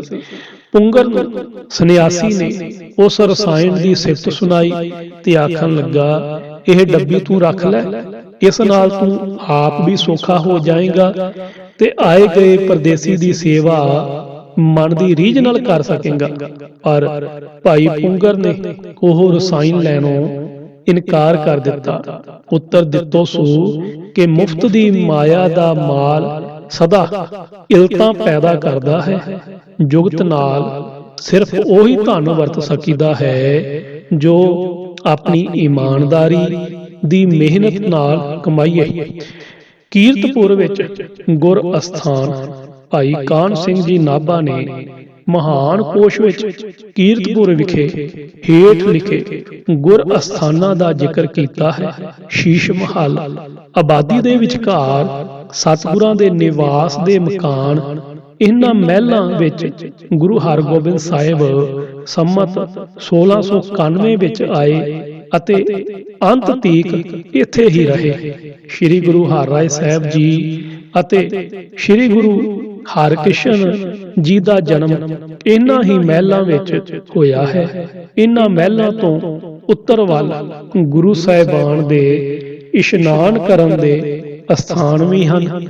ਦੂਜਾ ਹਰਿਮੰਦਰ ਸਾਹਿਬ ਕੀਰਤਪੁਰ ਦੀ ਆਬਾਦੀ ਦੇ ਵਿੱਚ ਹੀ ਇਹ ਵੀ ਗੁਰੂ ਹਰਗੋਬਿੰਦ ਸਾਹਿਬ ਦੇ ਨਿਵਾਸ ਦਾ ਅਸਥਾਨ ਹੈ। ਤੀਜਾ ਖੂਹ ਗੁਰੂ ਕਾ, ਇਹ ਖੂਹਾ ਸ੍ਰੀ ਗੁਰੂ ਹਰਗੋਬਿੰਦ ਸਾਹਿਬ ਦਾ ਲਗਵਾਇਆ ਹੋਇਆ ਹੈ। ਚੌਥਾ ਚਰਨ ਕਮਲ ਕੀਰਤਪੁਰ ਦੇ ਪਾਸ ਹੀ ਵਾਇਵੀ ਕੋਣ ਸ੍ਰੀ ਗੁਰੂ ਨਾਨਕ ਸਾਹਿਬ ਜੀ ਦਾ ਗੁਰਦੁਆਰਾ ਹੈ। ਪਹਾੜੀ ਯਾਤਰਾ ਸਮੇਂ ਗੁਰੂ ਸਾਹਿਬ ਇੱਧਰ ਆਏ ਸਨ। ਸਾਈਂ ਬੁੱਢਨ ਸ਼ਾਹ ਨੂੰ ਉਪਦੇਸ਼ ਦੇ ਕੇ ਕਿਰਤਾਰਥ ਕੀਤਾ। ਪੰਜਵਾਂ ਚੁਬੱਚਾ ਸਾਹਿਬ ਸ਼ਹਿਰ ਦੇ ਵਿੱਚ ਹੀ ਸ੍ਰੀ ਗੁਰੂ ਹਰਿਰਾਏ ਸਾਹਿਬ ਜੀ ਦਾ ਗੁਰਦੁਆਰਾ ਹੈ। ਇੱਥੇ ਇੱਕ ਵੱਡੇ ਭਾਰੀ ਚੁਬੱਚੇ ਵਿੱਚ ਘੋੜਿਆਂ ਲਈ ਦਾਣਾ ਭਿਉਂ ਕੇ ਸਤਿਗੁਰੂ ਜੀ ਕਈ ਵਾਰੀ ਆਪਣੇ ਹੱਥੀਂ ਵਰਤਾਉਂਦੇ ਹੁੰਦੇ ਸਨ। ਤਿਸ ਸਮੇਂ ਦੀ ਯਾਦਗਾਰ ਵਿੱਚ ਇਹ ਗੁਰਦੁਆਰਾ ਹੈ। ਛੇਵਾਂ ਤਖਤ ਸਾਹਿਬ ਕੀਰਤਪੁਰ ਦੀ ਆਬਾਦੀ ਵਿੱਚ ਹੀ ਸ੍ਰੀ ਗੁਰੂ ਹਰਿਰਾਏ ਸਾਹਿਬ ਅਤੇ ਸ੍ਰੀ ਗੁਰੂ ਹਰਿਕ੍ਰਿਸ਼ਨ ਜੀ ਮਹਾਰਾਜ ਨੂੰ ਗੁਰਿਆਈ ਦੇ ਤਿਲਕ ਹੋਣ ਦੀ ਯਾਦਗਾਰ ਵਿੱਚ ਗੁਰਦੁਆਰਾ ਹੈ। ਸਤਵਾਂ ਤੀਰ ਮੰਜੀ ਸਾਹਿਬ ਕੀਰਤਪੁਰ ਤੋਂ ਦੱਖਣ ਦਿਸ਼ਾ ਵੱਲ ਅੱਧ ਮੀਲ ਦੇ ਕਰੀਬ ਦੇਹਰਾ ਬਾਬਾ ਗੁਰਦਿੱਤਾ ਜੀ ਦੇ ਪਾਸ ਸ੍ਰੀ ਗੁਰੂ ਹਰਗੋਬਿੰਦ ਸਾਹਿਬ ਜੀ ਦਾ ਜਨਮ ਅਸਥਾਨ ਸ੍ਰੀ ਗੁਰੂ ਹਰਗੋਬਿੰਦ ਸਾਹਿਬ ਜੀ ਦਾ ਅਸਥਾਨ ਹੈ। ਸਤਿਗੁਰੂ ਜੀ ਇੱਥੇ ਬੈਠ ਕੇ ਤੀਰ ਚਲਾਇਆ ਕਰਦੇ ਸਨ। ਦਮਦਮਾ ਸਾਹਿਬ ਕੀਰਤਪੁਰ ਦੇ ਵਿਚਕਾਰ ਹਰਮੰਦਰ ਦੇ ਪਾਸ ਸ੍ਰੀ ਗੁਰੂ ਹਰਿਰਾਏ ਸਾਹਿਬ ਜੀ ਦਾ ਗੁਰਦੁਆਰਾ ਹੈ। ਸਤਿਗੁਰੂ ਜੀ ਇਸ ਥਾਂ ਦੀਵਾਨ ਸਜਾਇਆ ਕਰਦੇ ਸਨ। ਦੇਹਰਾ ਬਾਬਾ ਗੁਰਦਿੱਤਾ ਜੀ ਕੀਰਤਪੁਰ ਤੋਂ ਦੱਖਣ ਵੱਲ ਅੱਧ ਮੀਲ ਦੇ ਕਰੀਬ ਇਹ ਆਲੀਸ਼ਾਨ ਇਮਾਰਤ ਹੈ। ਇਸ ਥਾਂ ਬਾਬਾ ਗੁਰਦਿੱਤਾ ਜੀ ਦਾ ਸੰਸਕਾਰ ਹੋਇਆ ਹੈ। ਪਤਾਲਪੁਰੀ ਕੀਰਤਪੁਰ ਤੋਂ ਨੈਰਤ ਕੋਣ 2 ਫਰਲਾਂਗ ਦੇ ਕਰੀਬ ਸਤਲੁਜ ਕਿਨਾਰੇ ਸ੍ਰੀ ਗੁਰੂ ਹਰਗੋਬਿੰਦ ਸਾਹਿਬ ਅਤੇ ਸ੍ਰੀ ਗੁਰੂ ਹਰਿਰਾਏ ਸਾਹਿਬ ਜੀ ਦਾ ਦੇਹੁਰਾ ਹੈ। ਸ੍ਰੀ ਗੁਰੂ ਹਰਿਕ੍ਰਿਸ਼ਨ ਜੀ ਦੀ ਵਿਭੂਤੀ ਵੀ ਦਿੱਲੀ ਤੋਂ ਲਿਆ ਕੇ ਇੱਥੇ ਸਥਾਪਨ ਕੀਤੀ ਗਈ ਹੈ। ਸ੍ਰੀ ਗੁਰੂ ਹਰਗੋਬਿੰਦ ਸਾਹਿਬ ਜੀ ਅਤੇ ਸ੍ਰੀ ਗੁਰੂ ਹਰਿਕ੍ਰਿਸ਼ਨ ਜੀ ਦੀ ਯਾਦਗਾਰ ਵਿੱਚ ਤਾਂ ਕੇਵਲ ਮੰਜੀ ਸਾਹਿਬ ਬਣੇ ਹੋਏ ਹਨ, ਪਰ ਸ੍ਰੀ ਗੁਰੂ ਹਰਿਰਾਏ ਸਾਹਿਬ ਜੀ ਦਾ ਦੇਹੁਰਾ ਵੱਡਾ ਉੱਚਾ ਸੁਨਹਿਰੀ ਕਲਸ਼ ਵਾਲਾ ਬਣਿਆ ਹੋਇਆ ਹੈ। ਬੁੱਢਨ ਸ਼ਾਹ ਜੀ ਦਾ ਤਕੀਆ ਕੀਰਤਪੁਰ ਤੋਂ ਦੱਖਣ ਵੱਲ ਅੱਧ ਮੀਲ ਦੇ ਕਰੀਬ ਬਾਬਾ ਗੁਰਦਿੱਤਾ ਜੀ ਦੇ ਦਰਬਾਰ ਪਾਸ ਸਾਈਂ ਬੁੱਢਨ ਸ਼ਾਹ ਜੀ ਦਾ ਤਕੀਆ ਹੈ। ਇਸ ਥਾਂ ਗੁਰੂ ਨਾਨਕ ਸਾਹਿਬ ਜੀ ਅਤੇ ਬਾਬਾ ਗੁਰਦਿੱਤਾ ਜੀ ਦੇ ਚਰਨ ਪਏ ਹਨ।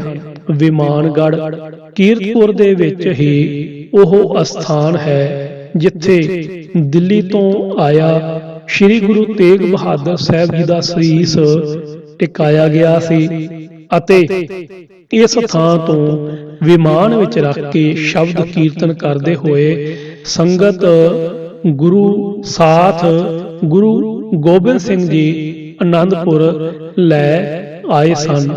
ਇਤਿਹਾਸ ਸ੍ਰੀ ਗੁਰੂ ਹਰਿਰਾਏ ਸਾਹਿਬ ਜੀ। ਲੇਖਕ ਪ੍ਰੋਫੈਸਰ ਸਾਹਿਬ ਸਿੰਘ ਜੀ। ਆਵਾਜ਼ ਸੰਦੀਪ ਸਿੰਘ ਖਾਲੜਾ। ਹੋਈ ਭੁੱਲ ਦੀ ਖਿਮਾ। ਵਾਹਿਗੁਰੂ ਜੀ ਕਾ ਖਾਲਸਾ ਵਾਹਿਗੁਰੂ ਜੀ ਕੀ ਫਤਿਹ। ਚੈਨਲ ਸਬਸਕ੍ਰਾਈਬ ਕਰਨ ਦੀ ਮਿਹਰਬਾਨੀ ਕਰਨਾ ਜੀ।